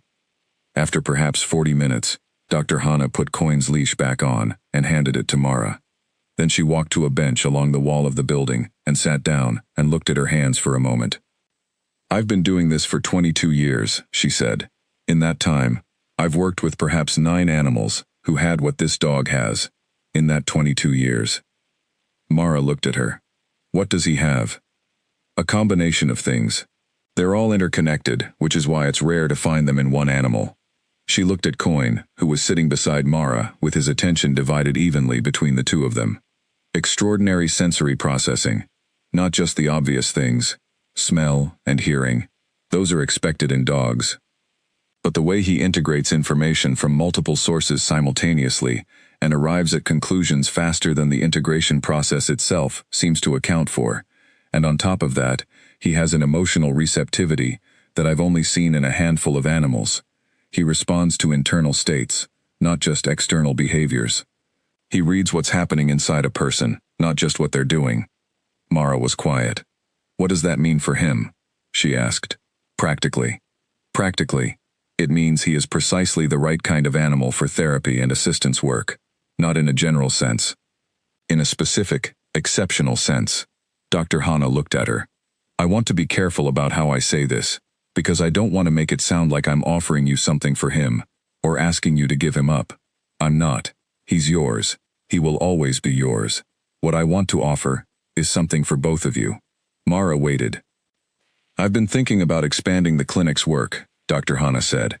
"There are programs in other places, in cities and in some larger villages, where animals like Coin are formally trained and certified, and then placed in settings where they can do what he already does naturally, but with structure, with support, with an official framework. I've thought about starting something like that here, on a smaller scale. A training program, Mara said. Eventually. But the thing about animals with his capacity is that the most important element is not training. The most important element is the relationship between the animal and the person working with him. That person must be someone the animal has already chosen. She paused. He's chosen you. Mara looked at Coin. Coin looked back. I have a job open, Dr. Hana said. Part-time. An assistant position. I need help at the clinic, practical help, animal care, record keeping, basic assistance with procedures. But more than that, I need someone who can work with me on developing this program. Someone who has the quality I saw in you 3 months ago, when you brought a sick puppy in a burlap sack through my door. Mara looked at her. What quality? The kind of person who pays 5 coins for something in a sack without knowing what's in it, because they heard something move. Dr. Hana said this simply, not as a compliment exactly, more as an observation. That's not something I can hire for, generally. Most people don't have it. You do. The morning was clear and bright. A bird was singing somewhere on the other side of the fence. Mara could hear the market starting up in the middle distance, the familiar sounds of a day she had already spent so many hours in. She thought about what Dr. Hana was offering, and she tried to look at it the way she looked at everything difficult, practically, from all sides, checking for the place where it went wrong. The pay, Dr. Hana told her when she asked, was modest. It was more than she earned at the tea house, but less than she earned from all her jobs combined. She would have to calculate whether she could manage on it, whether she could let go of some of the other work. The hours were defined, unlike her current scattered schedule. There would be things to learn, records and procedures and technical knowledge she did not have yet. I don't have experience with any of this, she said. You have the experience that matters. The rest I can teach. Dr. Hana looked at her steadily. I've been a doctor for a long time. I've hired people with technical knowledge who had no instinct. They are useful and limited. I am looking for someone with instinct, and I will teach the rest. Those two things together are what makes the work actually work. Mara sat with this. She thought about Gloria and the dishes and the cold water and the backs of her hands. She thought about Bess and the water jars in the dark before sunrise. She thought about Harriet's sheets and the extra coin from Harold and the way she had built, out of nothing, a life that held together with just enough room for errors, the size of very small dogs. She thought about what it would mean to do work that was, for the first time in her life, something she was actually suited for, not just capable of performing. Suited for. When would I start? She asked. Monday, Dr. Hana said. Mara counted days. That gives me 3 days. To do what? To talk to Gloria, and Bess, and Glenn. To sort out what I'm leaving behind, and what needs to be handed over properly. She paused. I don't leave things without handling them, even when I'm moving towards something better. Dr. Hana studied her. That is exactly the quality I am talking about, she said quietly. Mara stood. I'll be here Monday, 6 in the morning. 7 is fine. 6, Mara said. She clipped Coin's leash back on. He stood beside her, very still, and she had the strong sensation that he had been listening to all of it, and had an opinion, though she could not have said with any precision what it was. She thanked Dr. Hana, and walked out of the yard. In the alley beside the clinic, she stopped and leaned against the wall for a moment, not from weakness, from the particular need to be still for a second, when something large moves through you, when something you had not known you were waiting for arrives. Coin sat beside her feet. She looked down at him. We're changing things, she said. He pressed his side against her leg. She spent the rest of Thursday doing what she had said she would. She went to Gloria and told her she was leaving at the end of the week. Gloria's face did something complicated, and she said things about short notice and reliability, and Mara listened to all of it without apologizing, because she had given nothing but reliability for 3 years, and she had given proper notice, and she was not going to apologize for moving forward. Gloria eventually stopped talking, and they agreed on a final day. Bess took the news without any visible emotion. I'll find someone, she said. You will, Mara agreed. You found me when you needed me. Bess looked at her. The corner of her mouth moved, not quite a smile, but close. "Don't disappear entirely," she said. Mara said she would not. Glenn wished her well with genuine warmth, and then immediately tried to hire her for every Saturday, which she declined, but appreciated. Harold gave her 3 rolls on Friday morning, and still did not say anything, and she ate all 3 on the walk to the tea house, and thought about how some people expressed everything important through bread, and that this was, actually, a very solid way to express things. Friday night she sat in her room with Coin, and looked around at the narrow space, the table, the wobbly chair, the window that stuck in rain. She was not going to be leaving this room. She could not afford to yet, not on one modest income alone. But the room felt different. The room felt like a beginning, rather than a ceiling.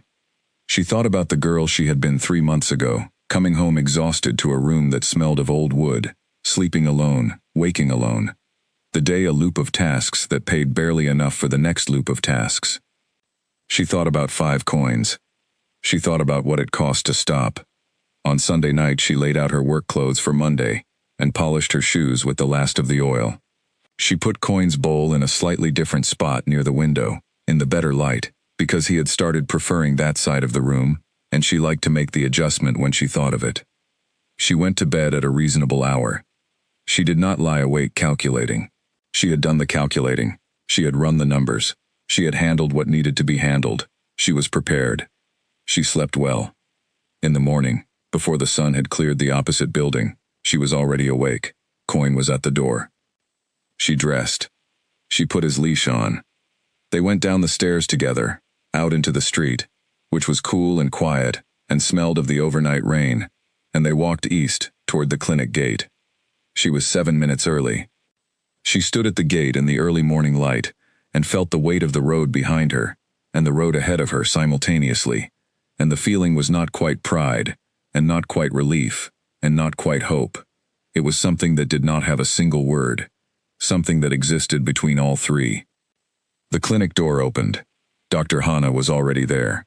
Of course she was. "Come in," she said. "I'll make tea." Mara went in. Coin went beside her. The door closed. Monday had begun.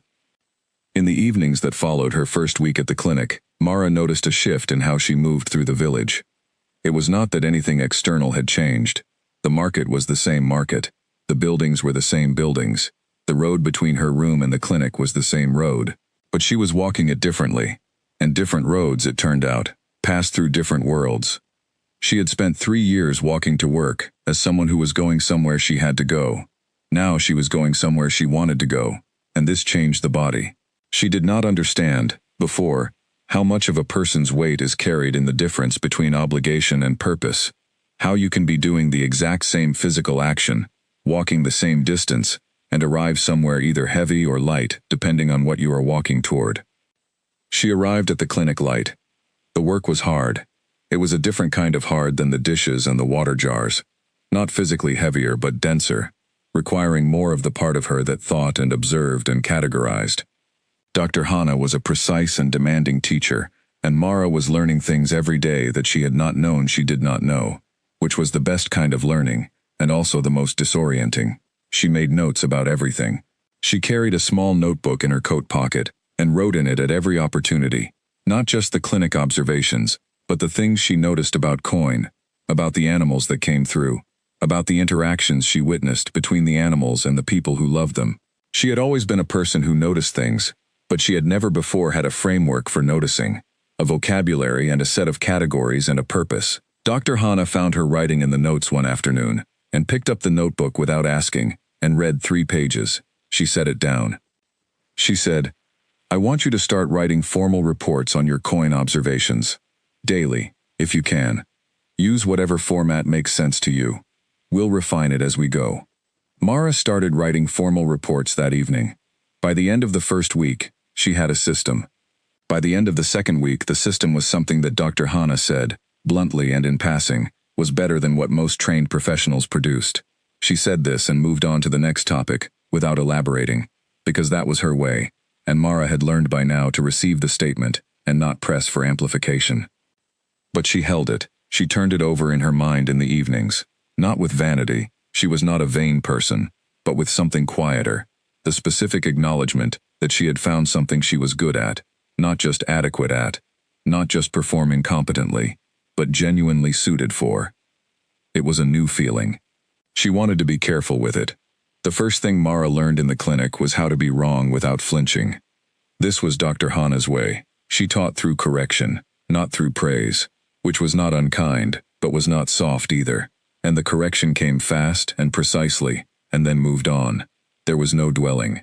A mistake was identified, the right approach was shown, and the expectation was that you would not make that particular mistake again. This was harder than it sounds when you are learning a great deal of new things at once, but Mara found that it suited her. She had never learned well from being told she was doing well. She learned from being told specifically what to do differently. She learned animal handling. She already had some instinct for it. She had learned this from Coin, from the hours of small adjustments required to care for a sick animal in a small room. But instinct without technique had gaps in it, and Dr. Hana filled the gaps. She showed Mara how to hold an animal that was frightened without increasing the fear, how to read the specific signals in a body that told you what was coming before the animal acted on it, how to adjust your own breathing to change the atmosphere in a room, in ways that an animal registered and responded to. She learned records. The clinic's record system was more complex than Mara had expected. Each animal had a full history, and the history included not just medical information but behavioral notes, temperament assessments, details about the animal's responses to previous treatments, and the quality of its relationship with its owner. Mara discovered she was good at this, at writing the observations accurately and specifically, at noticing the details that were worth noting. Dr. Hana told her this on her third week, bluntly, the way she said everything. Your observation notes are better than most things I've seen. Keep writing them exactly the way you're writing them. She said this and moved on to the next thing. Mara kept writing. Coin was at the clinic every day. He was there because Mara was there, and because she did not leave him alone in the room for 8 hours, and also because it quickly became apparent that he was not simply present at the clinic the way a dog is present, lying in a corner being irrelevant. He was working. He did not do anything dramatic. He did not rescue anyone. He simply moved through the clinic space with his particular quality of attention, and the animals in the clinic responded to him. The clinic treated all animals. There were birds and cats and rabbits and farm animals brought in from outside the village, and every category of animal brought with it its own category of difficulty, its own kind of anxiety and resistance and fear. Animals did not understand medicine, only pain and relief, and the quality of the space they were in. And Coin changed the quality of the space. He understood this without being told. He understood it the first week, possibly the first day. He moved through the waiting room and the treatment rooms with the calm of an animal that is entirely at peace with where it is, and that calm was communicable. It moved outward from him the way warmth moves from a fire. Not a dramatic heat, just a steady ambient change in the temperature of the room. Animals that were trembling were less tense when he passed close. Animals that were making sounds of distress were quieter. Not silenced, not drugged, just quieter, as if something they had been bracing against had slightly released. Peter, the front desk assistant, started using Coin deliberately. If an animal came in acute distress, Peter would catch Mara's eye, and she would bring Coin through that part of the space, and the distress level would come down enough for Dr. Hana to work. Dr. Hana watched all of this. She said nothing for 3 weeks. On the 4th week, she called Mara into the room she used for consultations, the small room with the desk and the window that looked onto the yard, and she closed the door and sat across from her. She asked Mara to tell her exactly what she thought Coin was doing when he did these things. Mara had thought about this. She had been thinking about it since the first day she noticed it in her room, and she had been thinking about it more clearly since coming to the clinic and watching it in a setting with other animals.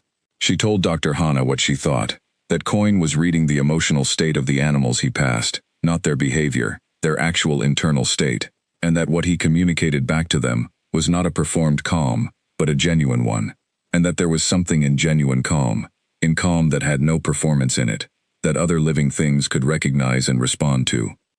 Dr. Hana listened to this without interrupting. When Mara finished, she was quiet for a moment.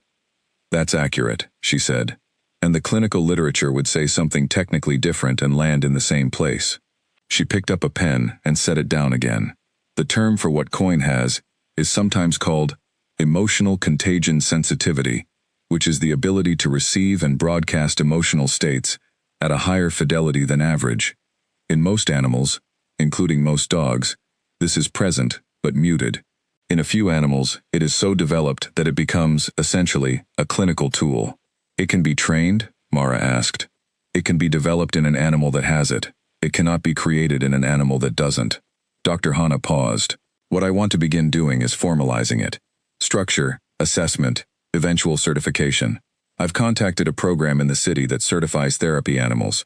They have a process. I'd like to begin moving Coin through that process. Mara looked at her. How long? If we begin now, and if he continues to develop the way he's developing, possibly 6 months, possibly less. What happens at the end of the process? He receives a formal certification. He becomes an officially recognized therapy animal, which means, among other things, that the work he does has a name, and that name opens doors.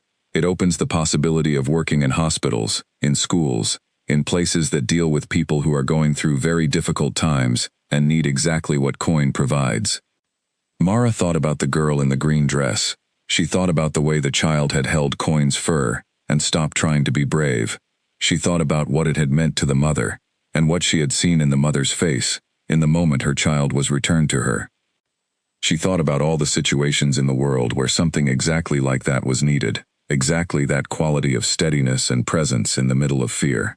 What do you need from me? She said. Everything. You are inseparable from this process. The certification is for Coin, but it is also, in a different sense, for you. You would learn alongside him.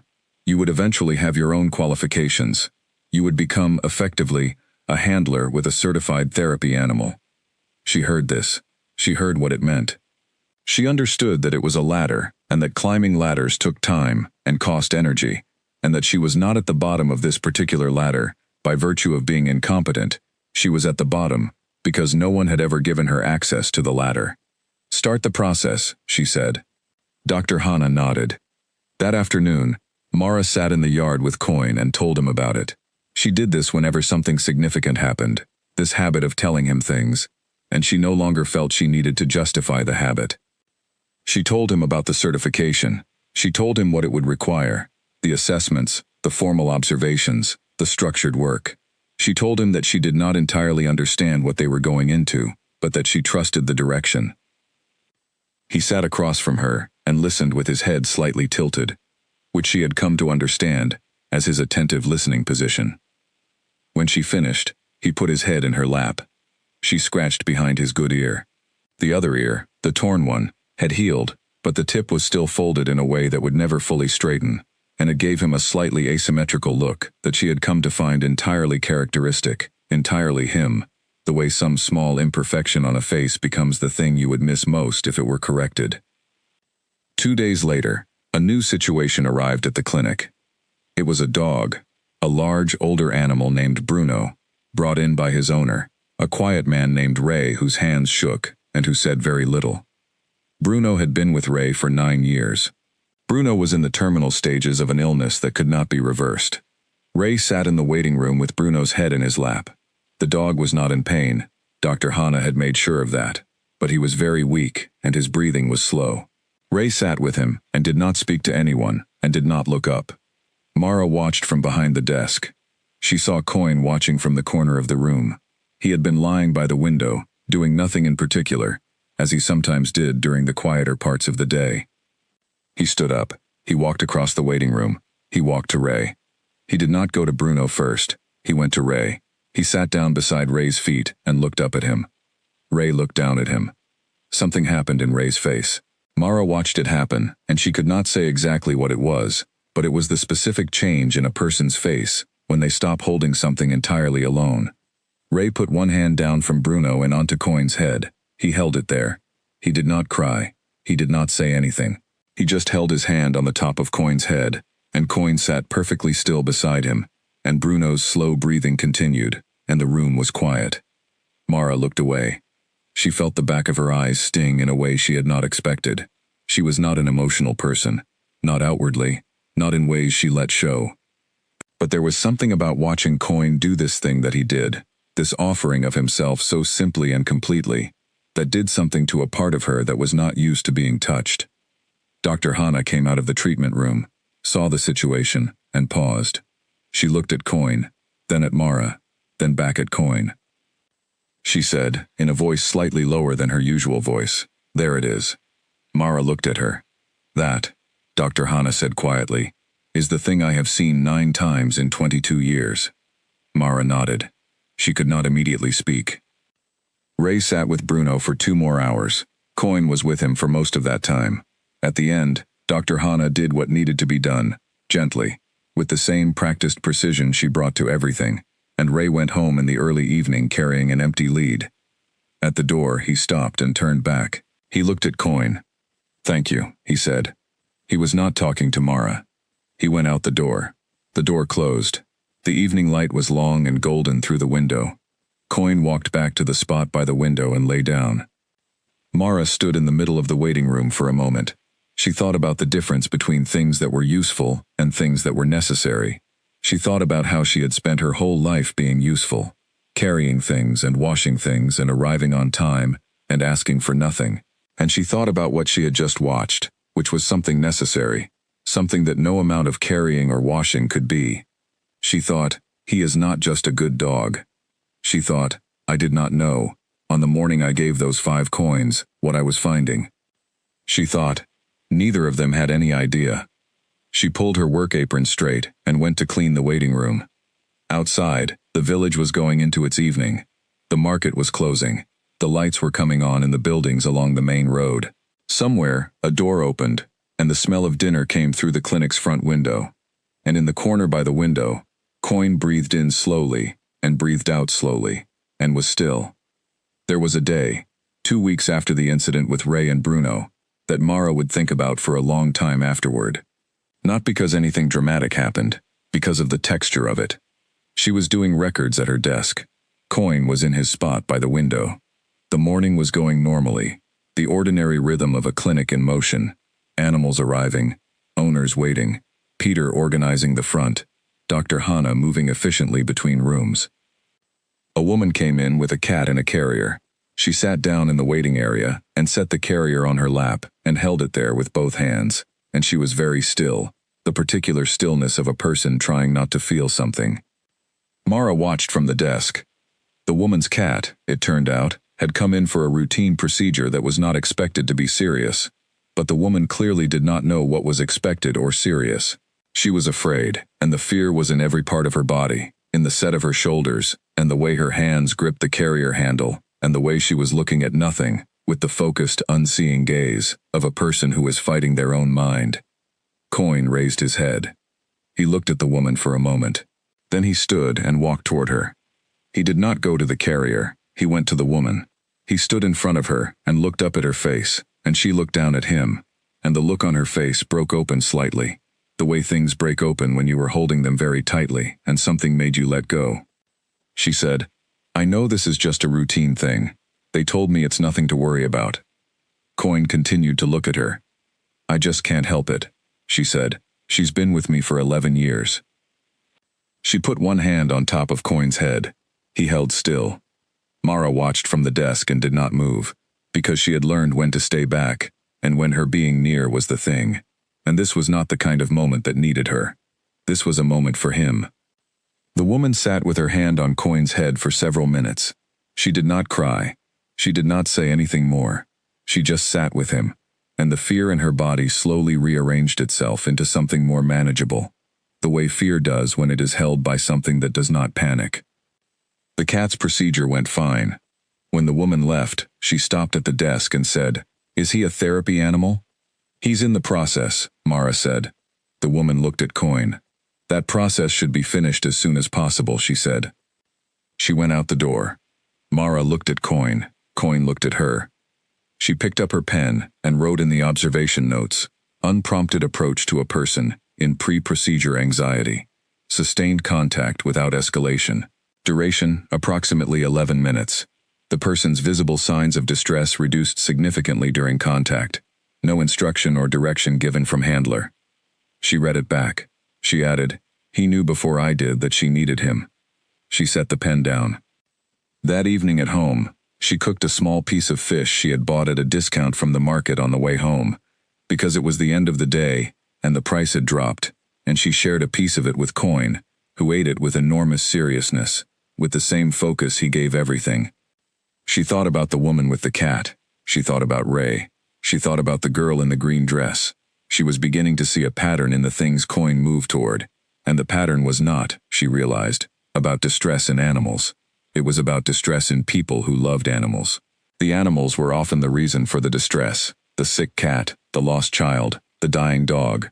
But what Coin was reading, and responding to, was the person. The animal's pain mattered to him, and he was good with animals, but the person's pain was what drew him across the room. She thought this was worth writing down. She wrote it that night in her own notebook, the private one, not the clinic's records.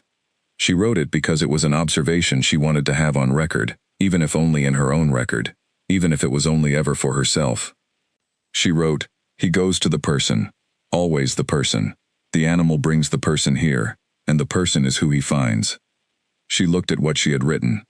She thought about a girl at a well, washing her face in cold water before dawn, with nothing waiting at home. She thought about how this particular dog had come to her, in the most extreme version of needing someone. She put the notebook away. She went to sleep. They came back on a Saturday. She did not know they were coming. She had not seen any of the boys from the lane since the morning she bought Coin from them, which was 5 months ago now, and she had not thought about them. There had not been room in her days for people who were not relevant to what was in front of her. But they came to the clinic.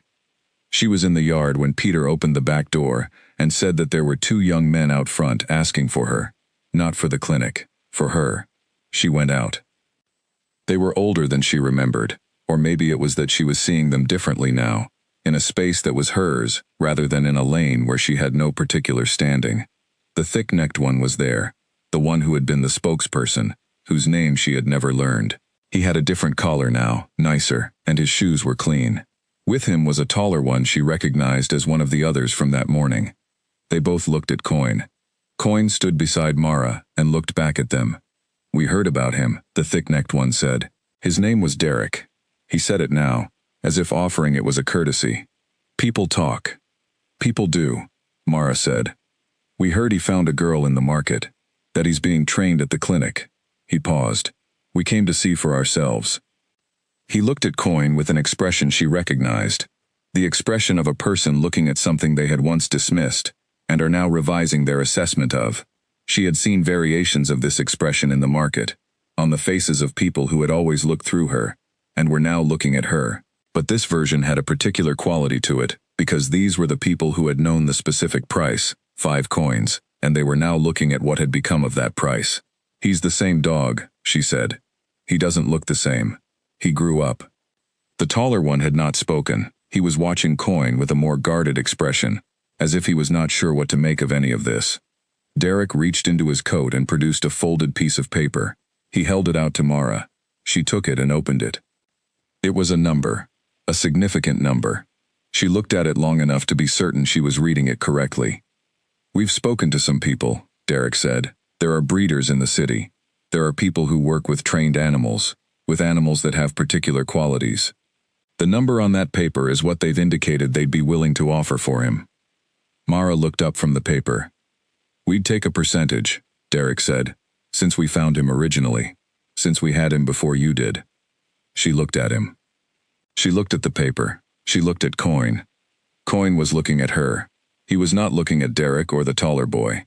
He was looking at her face, with the same focused attention he had given her every day for 5 months. She folded the paper. She held it back out toward Derek. He did not take it immediately. "You should think about it." "I have," she said. "We're not asking you to decide now." "I've decided." He took the paper. He stared at it, then at her. "That's a significant amount. For someone in your position." She looked at him with the level, patient expression of someone who has heard that kind of sentence many times, and has long since stopped letting it have the power to sting. "My position," she said, very calmly, "is exactly where I choose to be." Derek's mouth tightened. The taller boy shifted slightly. "You bought him for 5 coins, Derek said. "I know what I paid. He's worth considerably more than that now." "He was worth considerably more than that then," she said. "You were the ones who didn't know it." The silence was complete for a moment. She did not fill it. She had nothing more to add, so she said nothing. She simply stood in front of her clinic, with her dog beside her, and waited for them to be done. Derek put the paper back in his coat. He looked at Coyne one more time. Coyne looked back at him, with that same steady, unemotional gaze, the same quality of attention he gave everything. Not hostile, not nervous, simply present. "He's an unusual animal," Derek said. "Yes," she said. They left. She watched them walk back along the road toward the market. She did not feel the satisfaction she might once have expected to feel in a moment like this, because the satisfaction she had imagined when she was young would have required the other person to be defeated in some visible way, and what had happened was not a defeat of anyone. It was just a door she had not opened, and she had not opened it not because she was making a point, but because the number on that paper, large as it was not the accurate price of what was being offered, and she knew it, and so she did not take it. Peter appeared in the doorway. He had been inside during the conversation, but he had the look of someone who had heard enough to know the shape of it. He said, "Are you all right?" "Yes," she said. "That was a large number." "I know. You don't want to think about it." "No." She looked at him. "He's not available at any number. Is that an unusual thing to you?" Peter thought about this. "No," he said honestly. "It isn't." She went back inside. She spent the rest of the morning on the records, the careful, specific observation notes that Dr. Hanna had praised and that she had been refining for weeks now. There was a new filing system she was building, cross-referencing behavioral patterns with medical outcomes, a project she had started on her own initiative because she had noticed a pattern in the data and wanted to understand it better. Dr. Hanna found her at the desk 2 hours later. She did not ask about the visit. It was a small village, and news arrived quickly. She sat down across from Mara. "I heard," she said. "I thought you might. Are you comfortable with the decision you made?" "Yes." "Good." Dr. Hanna was quiet for a moment. "There will be other offers. As the work continues and the certification gets closer, there will be more. You should be prepared for them." "I'm prepared." "You're certain?" She thought about the paper. She thought about the number on it.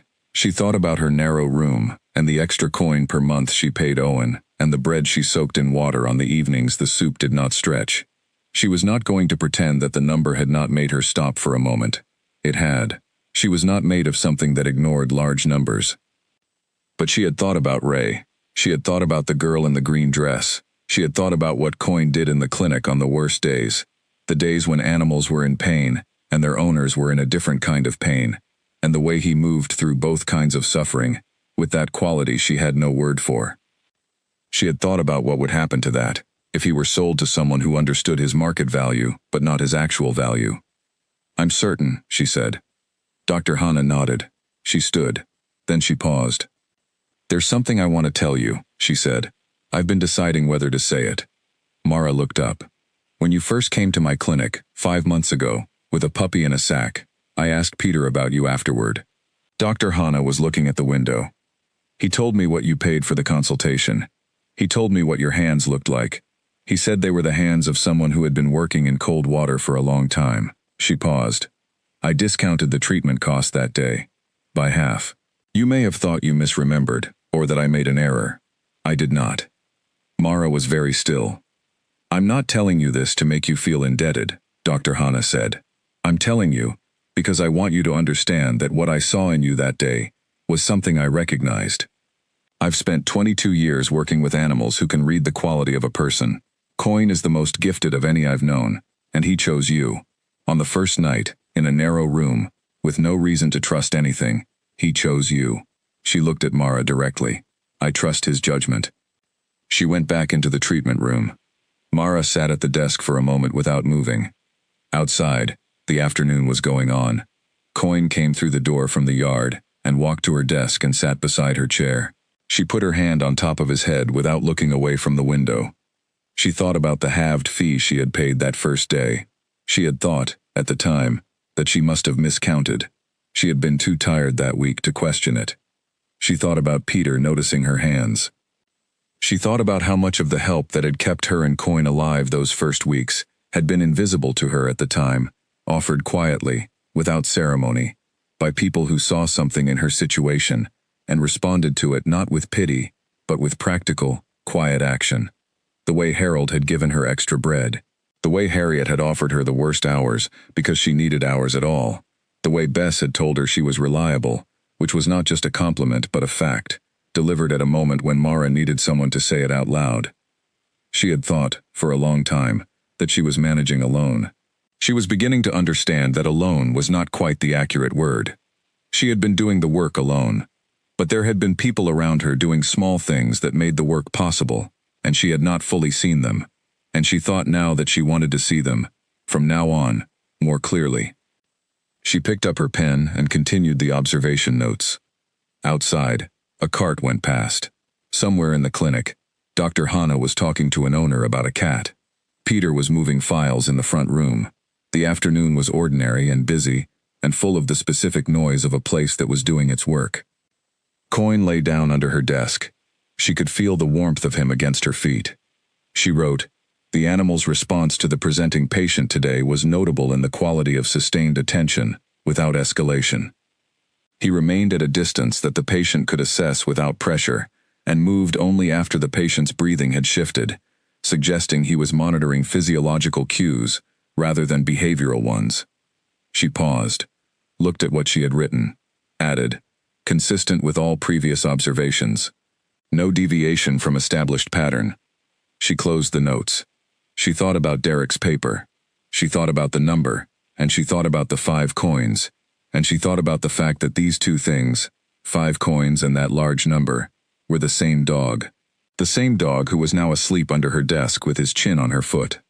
She let herself feel, for a moment, the full weight of what she had not given away. Then she opened the next file and got back to work. On the Sunday after the visit from Derek and the taller boy, Mara took Coyne on a longer walk than usual. She did this sometimes when something had happened that she needed to process, not think through exactly, but settle. Walking settled things for her. It always had. The rhythm of it, the forward motion, the way each step confirmed that she was still going somewhere. They went east of the village, where the road widened and the buildings thinned out, and there were fields on both sides that smelled, in autumn, of turned earth and something sweet and decaying, the smell of the end of the growing season. She liked it out here. She had always liked the East Road. It was the one she had never had a reason to take when she was younger, because everything she needed was in the village, in the market, in the places where she worked.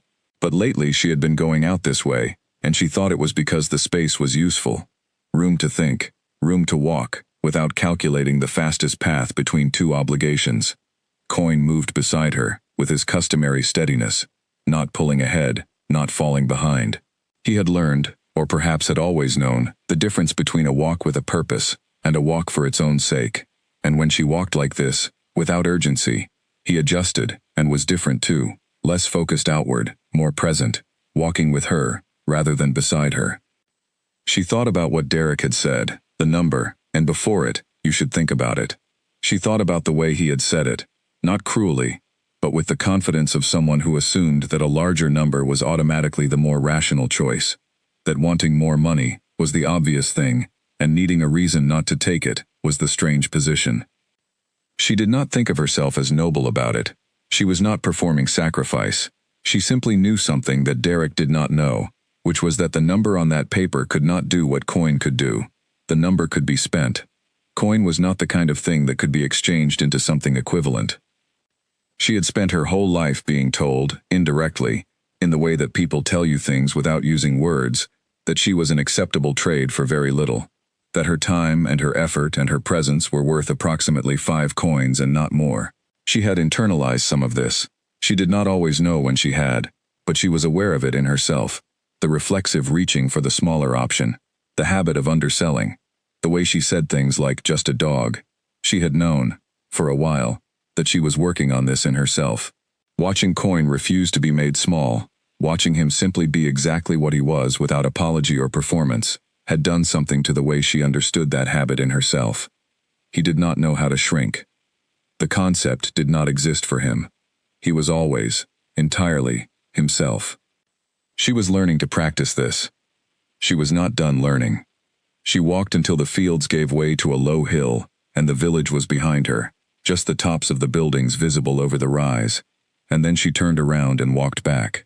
The afternoon was going gold, and the air had the particular chill that meant the evening would be cold, and she thought about the clinic tomorrow, and the records she needed to finish, and the developing framework she was building for the observation notes. She thought about the moment tomorrow, and the moment after. She thought about Dr. Hana's steady, quiet investment in what they were building. She thought about Peter, who had noticed her hands on the first day, who had mentioned her to Alice. She thought about all the small, invisible connections that had brought her to this road, on this afternoon, with this dog. Coin pressed his side against her leg as they walked back into the village, a brief, casual contact, the kind of thing he did without thinking, probably, the way you lean into a familiar presence without thinking. She leaned back. She had not always had something to lean into. That evening she opened her observation notes and wrote about the day, not about Derek, that was not the clinic's story, but about what she had noticed in Coin on the Sunday walk, the way he calibrated to her pace and her mood, and the particular quality of walking that had no destination but itself. She wrote, "He appears to register not just the destination of a movement, but its quality. He reads what the walking means, not only where it is going." She thought this was true of him in all contexts. He was always reading what things meant. She put the notes away. She prepared for Monday. She made sure the room was clean and the records were organized and the things that needed to be ready were ready. She was not someone who left things undone if she could help it. She went to sleep. The letter came on a Wednesday, which was otherwise an unremarkable day. Mara was at the desk in the clinic working through afternoon records when Peter set it down in front of her.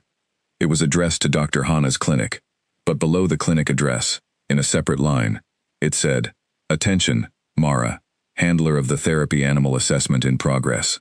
It had the name of an organization in the city on the return address, and Mara recognized the name because Dr. Hana had mentioned it several times in the past weeks. It was the regional body that handled the formal certification program for therapy animals. She did not open it. She brought it to Dr. Hana.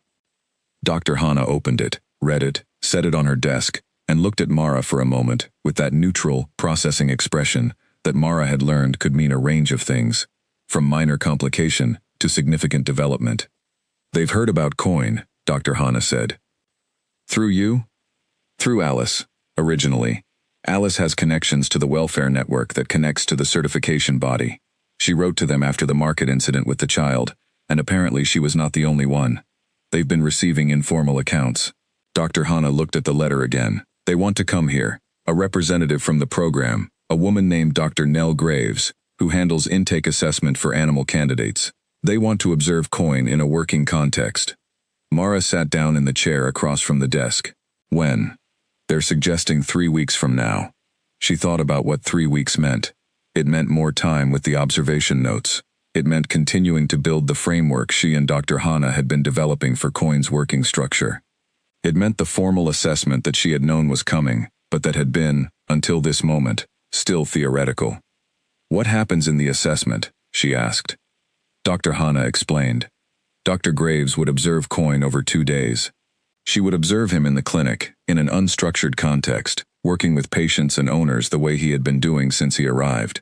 She would also run a series of structured tasks, standardized assessments that every candidate went through, which measured specific skills and capacities against the certification criteria. At the end, she would write an evaluation. If the evaluation met the threshold, Coin would enter the formal certification track. If it did not, Dr. Graves would say why, and there would be a period of additional development before another assessment was requested. "Has Coin gone through any of the structured tasks before?" Mara asked. "Informally, the work we've been doing in the yard is aligned with several of the assessment criteria. He's not going in unprepared." Dr. Hana paused. "He is, in my assessment, fully ready. But assessments are their own environment. They introduce a different quality of attention, and some animals respond to that differently. How does Coin respond to observation?" Dr. Hana almost smiled, as if the person observing him is simply another piece of information to include. Which was accurate. Mara had noticed this about him, that he did not perform for attention or shrink from it.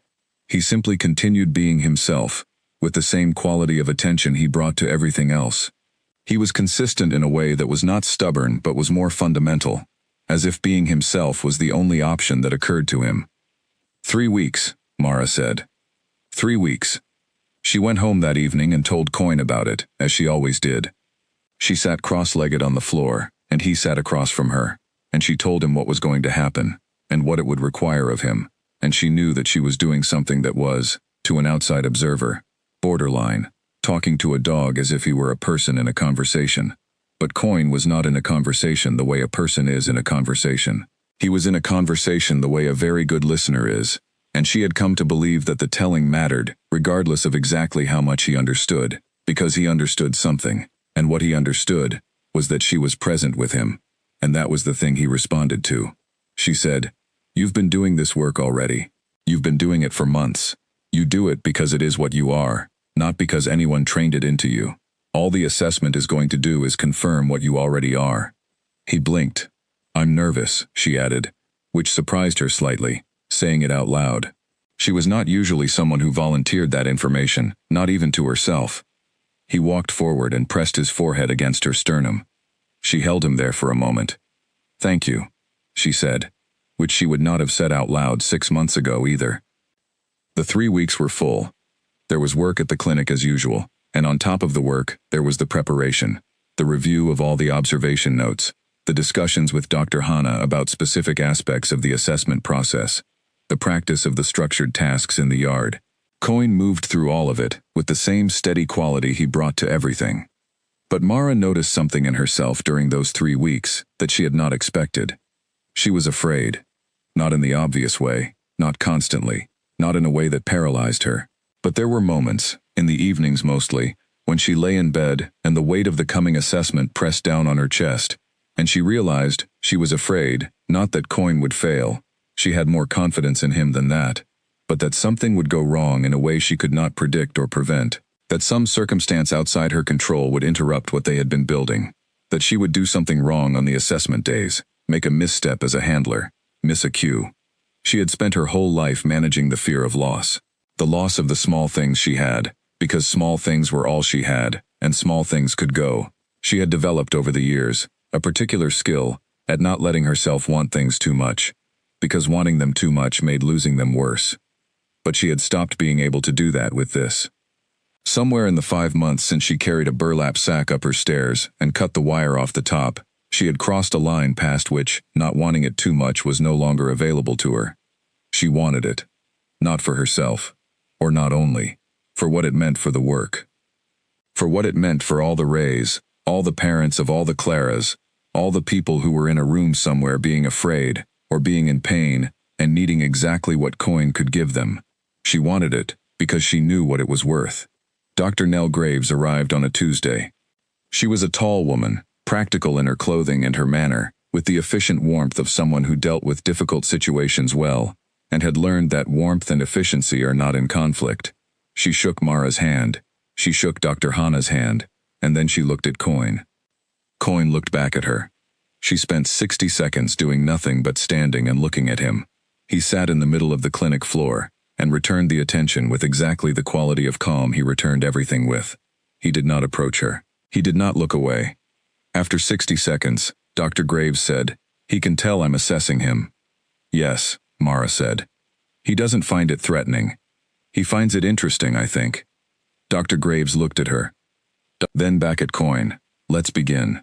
The 2 days of assessment were among the most unusual Mara had experienced. They were both intensely quiet and intensely charged, the way a room is charged when something significant is happening that is not visible to most of the people in it. Dr. Graves observed Coyne in the clinic on the first day, watching him interact with patients and owners, without interfering with the normal flow of the day's work. She moved through the space with a notepad and made notes, but she was unobtrusive, and after the first hour, the staff stopped registering her presence, which was exactly what she needed. Coyne worked. A cat came in that was terrified of strangers, had bitten 2 handlers at previous clinics. Coyne sat 6 feet from the carrier and did nothing for 4 minutes, and at the end of the 4 minutes the cat came to the front of the carrier and pressed its nose against the mesh. An older dog came in for a procedure that required sedation, and the dog was so anxious that its heart rate was elevated in a way that was medically relevant. Coyne lay down at the edge of the room and put his head on his paws. Within 3 minutes, the dog's breathing had slowed enough for the procedure to proceed safely. A child came in with a small bird that was not seriously ill, but that the child was convinced was dying, and the child had been crying since before they arrived, and the crying was the particular kind of crying that is close to panic, the kind that builds on itself.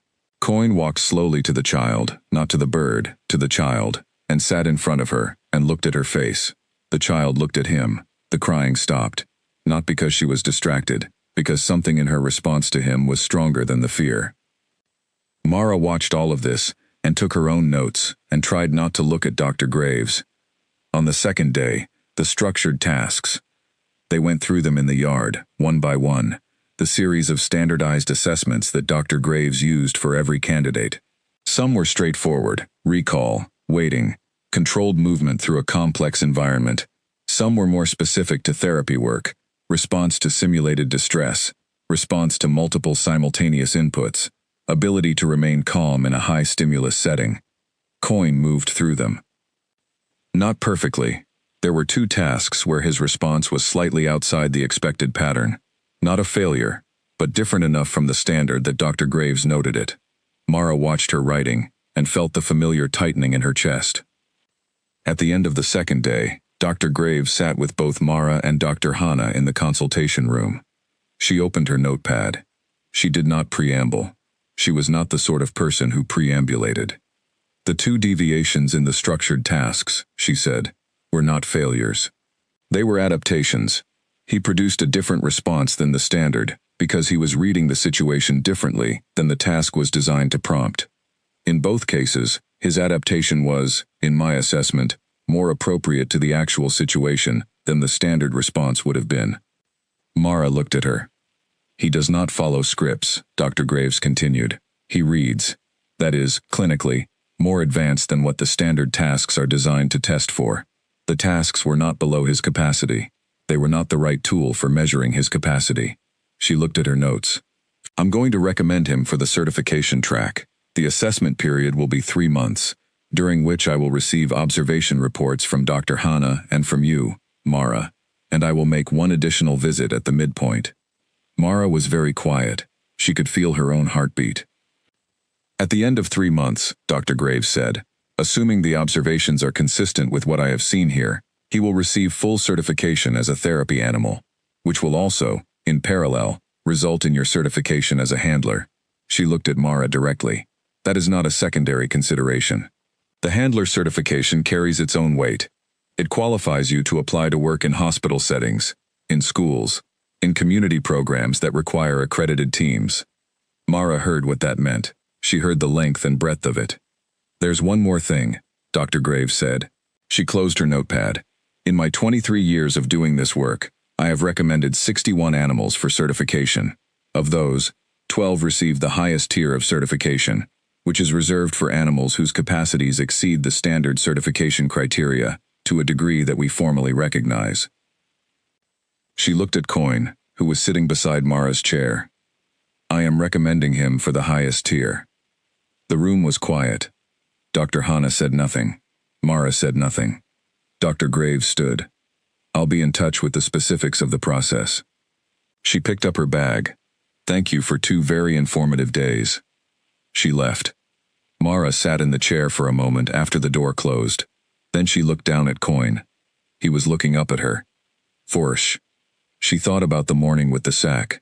She thought about 5 coins.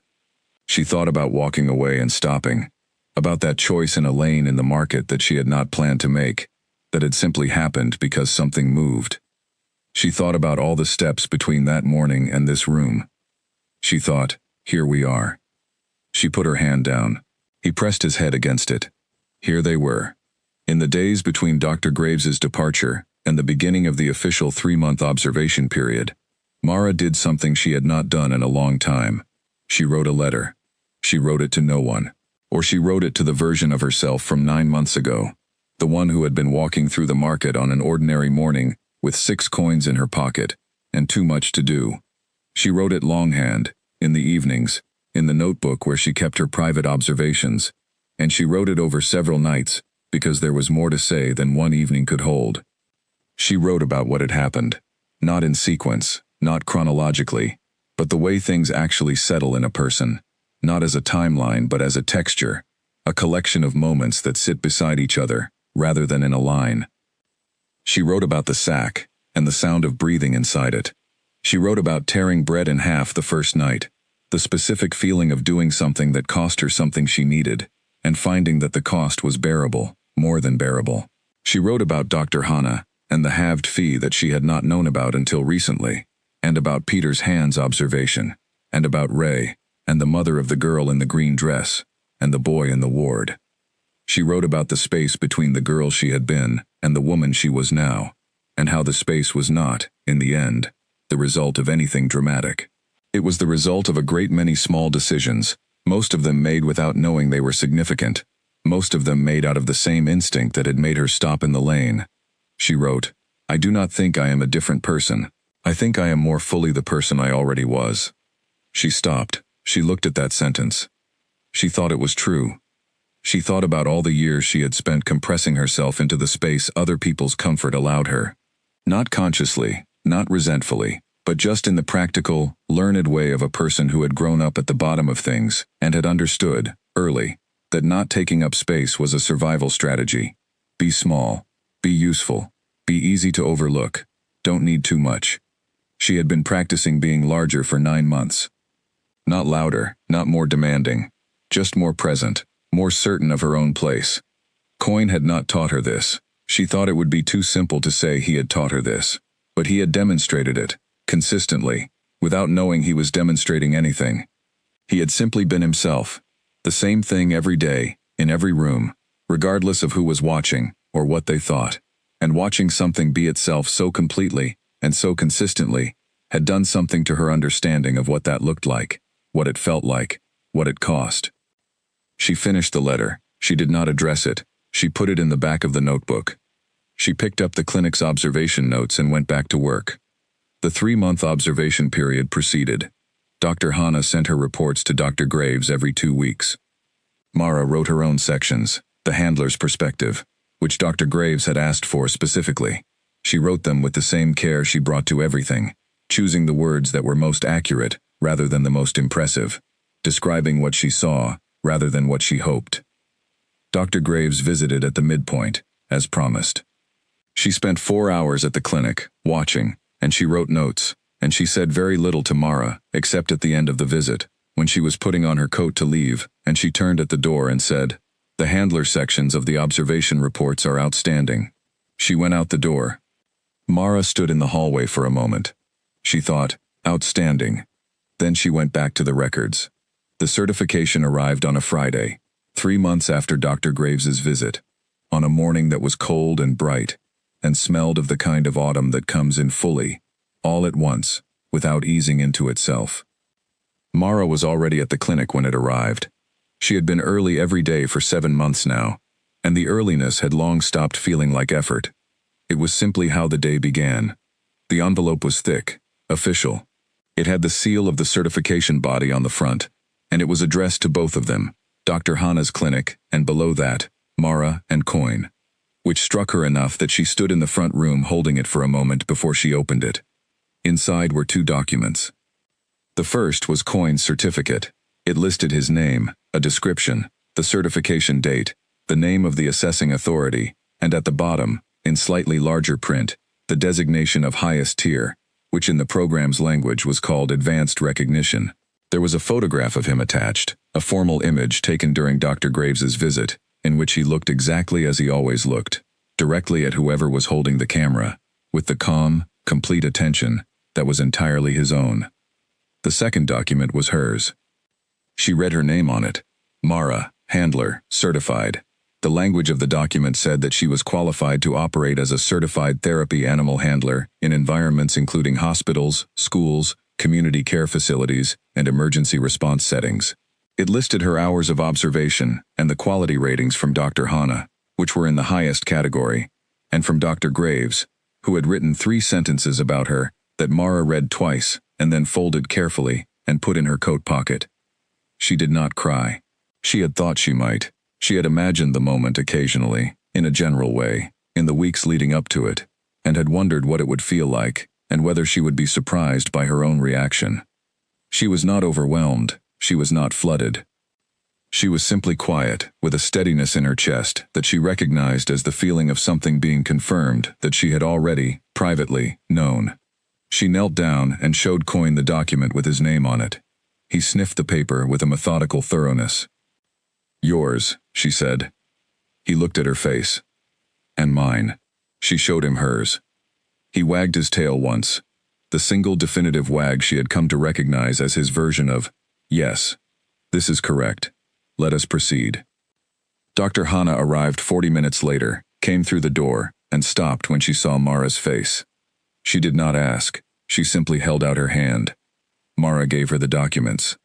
Dr. Hana read them standing in the front room, without sitting down. At the end, she set them carefully on the desk. She looked at Coyne. She looked at Mara. "I want to tell you something," she said. "I have been meaning to tell you for a while." She sat behind the desk. She set her hands flat on it, in the particular way she had when she was organizing her words.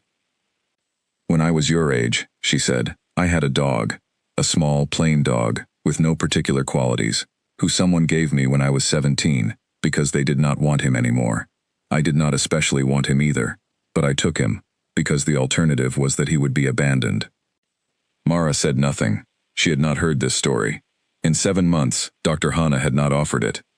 "He was with me for 11 years, through my training, through 3 moves, through a period that was very difficult in ways I will not elaborate on." She looked at her hands. "When he died, I decided I did not want to work with animals anymore, that it was too costly, emotionally. I thought I would shift into administrative work, research, something without that cost." "What changed?" Mara asked. "I came back to practice because a colleague asked me to help with a single case, one animal, one afternoon, and I found, when I was in the room with that animal, that what I had thought was a cost I could not continue paying was not a cost at all. It was the point. The cost was the point." She looked up. "I have been telling myself for years that I was too experienced to be surprised, and then you walked in with a puppy in a burlap sack and proved me wrong." She stood. "Congratulations," she said. "Both of you." She went into the treatment room. The first week after the certification, several things happened in quick succession.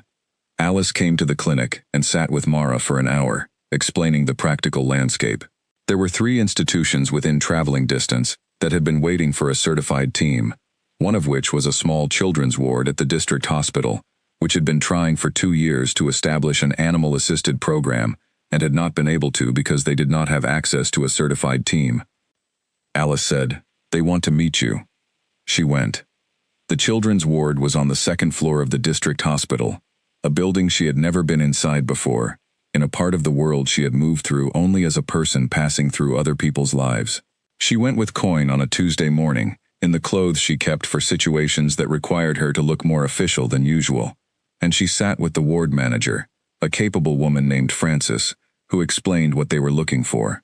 They were looking for a regular weekly visit, a handler and animal with full certification, who could spend time in the ward with the children, specifically with children who were facing long stays, children who were frightened, children who were in pain but for whom the pain management was already optimized, and what remained was the emotional weight of being small and sick and away from home. Frances said, "We can't pay much, not yet. This is a new program and funding is limited."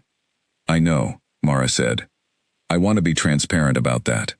I appreciate it." She looked at Frances. "May I see the ward?" Frances took her to the ward. Mara walked through it with Coyne, slowly, not as a formal visit, just as an introduction to the space. The ward had 10 beds. Some were empty. Some held children who were awake. Some who were sleeping. A few parents sat in chairs beside beds, doing the patient, exhausted sitting that parents do. Coyne moved through the space with the same quality he brought to the clinic, that measured, deliberate presence. He did not approach any of the children. He simply walked through, establishing his own sense of the place.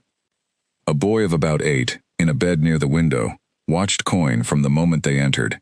He did not say anything. He watched with the particular hungry attention of a child who has been in a hospital bed long enough that new things in the room are significant. Coyne stopped at the end of the boy's bed. He looked at the child. The boy looked back. "Can I touch him?" the boy said.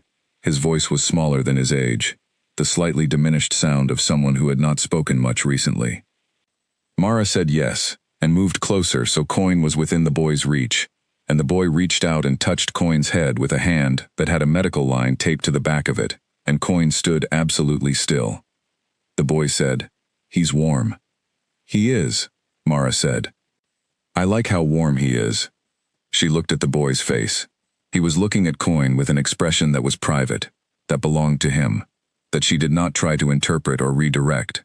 She just stood near enough to be present, and let the moment be itself. She thought about 5 coins. She thought about how you could not predict, on the morning of something, what it was going to become. You could not know, standing in a lane in a market with 6 coins in your pocket and a burlap sack that moved, that the path from that lane led to this ward, to this boy with the line on his hand, to this moment that was small but not small. She had not known. She had just stopped. Francis, watching from the door, said nothing. When they left the hospital, she accepted the weekly visits. The following weeks and months unfolded in the way that meaningful things unfold when they have found their proper direction, not dramatically, not with sudden reversals or spectacular events, but with the steady accumulation of work and presence, and small moments that were not small. She and Coin visited the children's ward every Tuesday. She took on a second regular placement at a community center for older residents, on Thursday afternoons, where Coin worked with people who had not held an animal in years, and for whom that holding was a very specific kind of remedy. She was learning. She never stopped learning. She took a course on animal-assisted intervention, a distance course that came in sections she read in the evenings in her room. She applied for a small grant through the certification body for working handlers, and received it, a modest amount that helped with transport and equipment. Her room was still the same room, the window still stuck in rain, the chair still had a wobbly leg. Owen had stopped coming upstairs at all, which she attributed to the fact that she always paid on time, and the dog caused no problems, and she suspected also to the fact that the leaning building, which she had feared he might want to sell, was still standing, and she was still one of his most reliable tenants. One evening, 9 months after the certification, she sat on the floor of her room, and she looked around it. The room was the same. She was not the same. It was strange to be able to trace it, to actually follow the line from one morning to this one, and see the specific points at which things had shifted. The lane in the market, the sack that moved, the coin that tipped from 6 to 1, the nights of cold water hands and extra shifts, the moment in the yard when Dr. Hanna said, "There it is," the letter on a Friday, the boy in the hospital bed who said he is warm. Coin was in his spot on the left side of the blanket, the spot he had claimed so long ago that she had stopped noticing it was a choice, and had begun simply thinking of it as his place. He was not a puppy anymore. He was large and well and utterly, entirely himself, and when she looked at him, she was still sometimes struck by the distance between the animal he had been on the night she cut open a sack, and the animal he was now, a distance that was also, in some way, the distance she had traveled. She had been, for most of her life, the girl nobody noticed, the one at the back of every room, the one who did more than her share and received less, and who had learned not to need things that were not going to come. She had spent 5 coins, not because she was brave, not because she had a plan, not because she could afford to. She had spent them because something moved in a sack, and she could not walk past it. That was all. That was the whole of it. She looked at Coin. He opened one eye. He looked at her. He closed it again.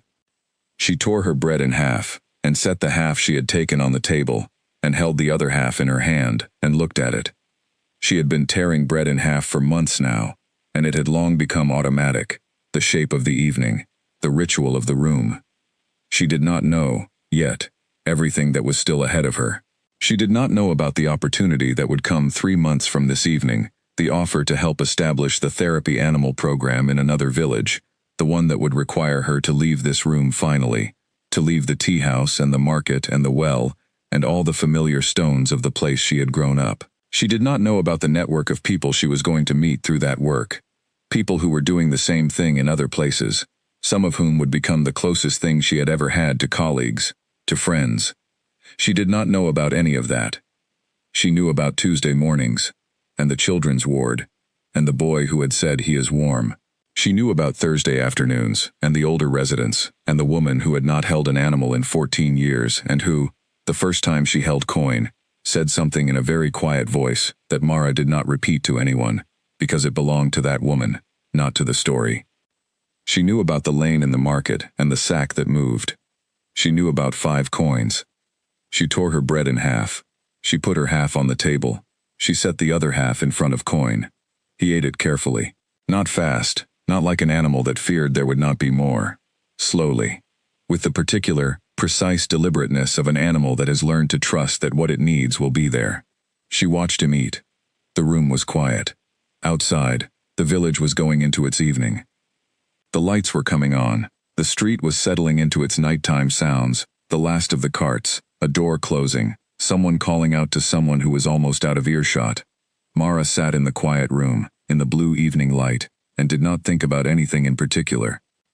She had learned, these past months, to let the quiet be quiet.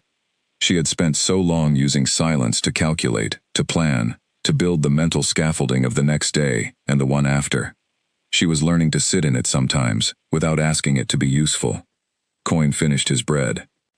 He walked to her and pressed his head against her knee, which he had done the first week and had done ever since, which he would presumably do for as long as he was able, and she held him there with one hand resting on the back of his head. She was not the Omega girl anymore. She was not the Omega girl either. She was Mara, who lived in a narrow room with a dog named Coin, who worked at a clinic and visited a children's ward on Tuesdays, and carried things carefully that needed to be carried carefully, and who had once, on an ordinary morning, stopped. She sat with him in the quiet. She did not need it to be more than this. It was enough. It had always been enough. She was only now beginning to know it.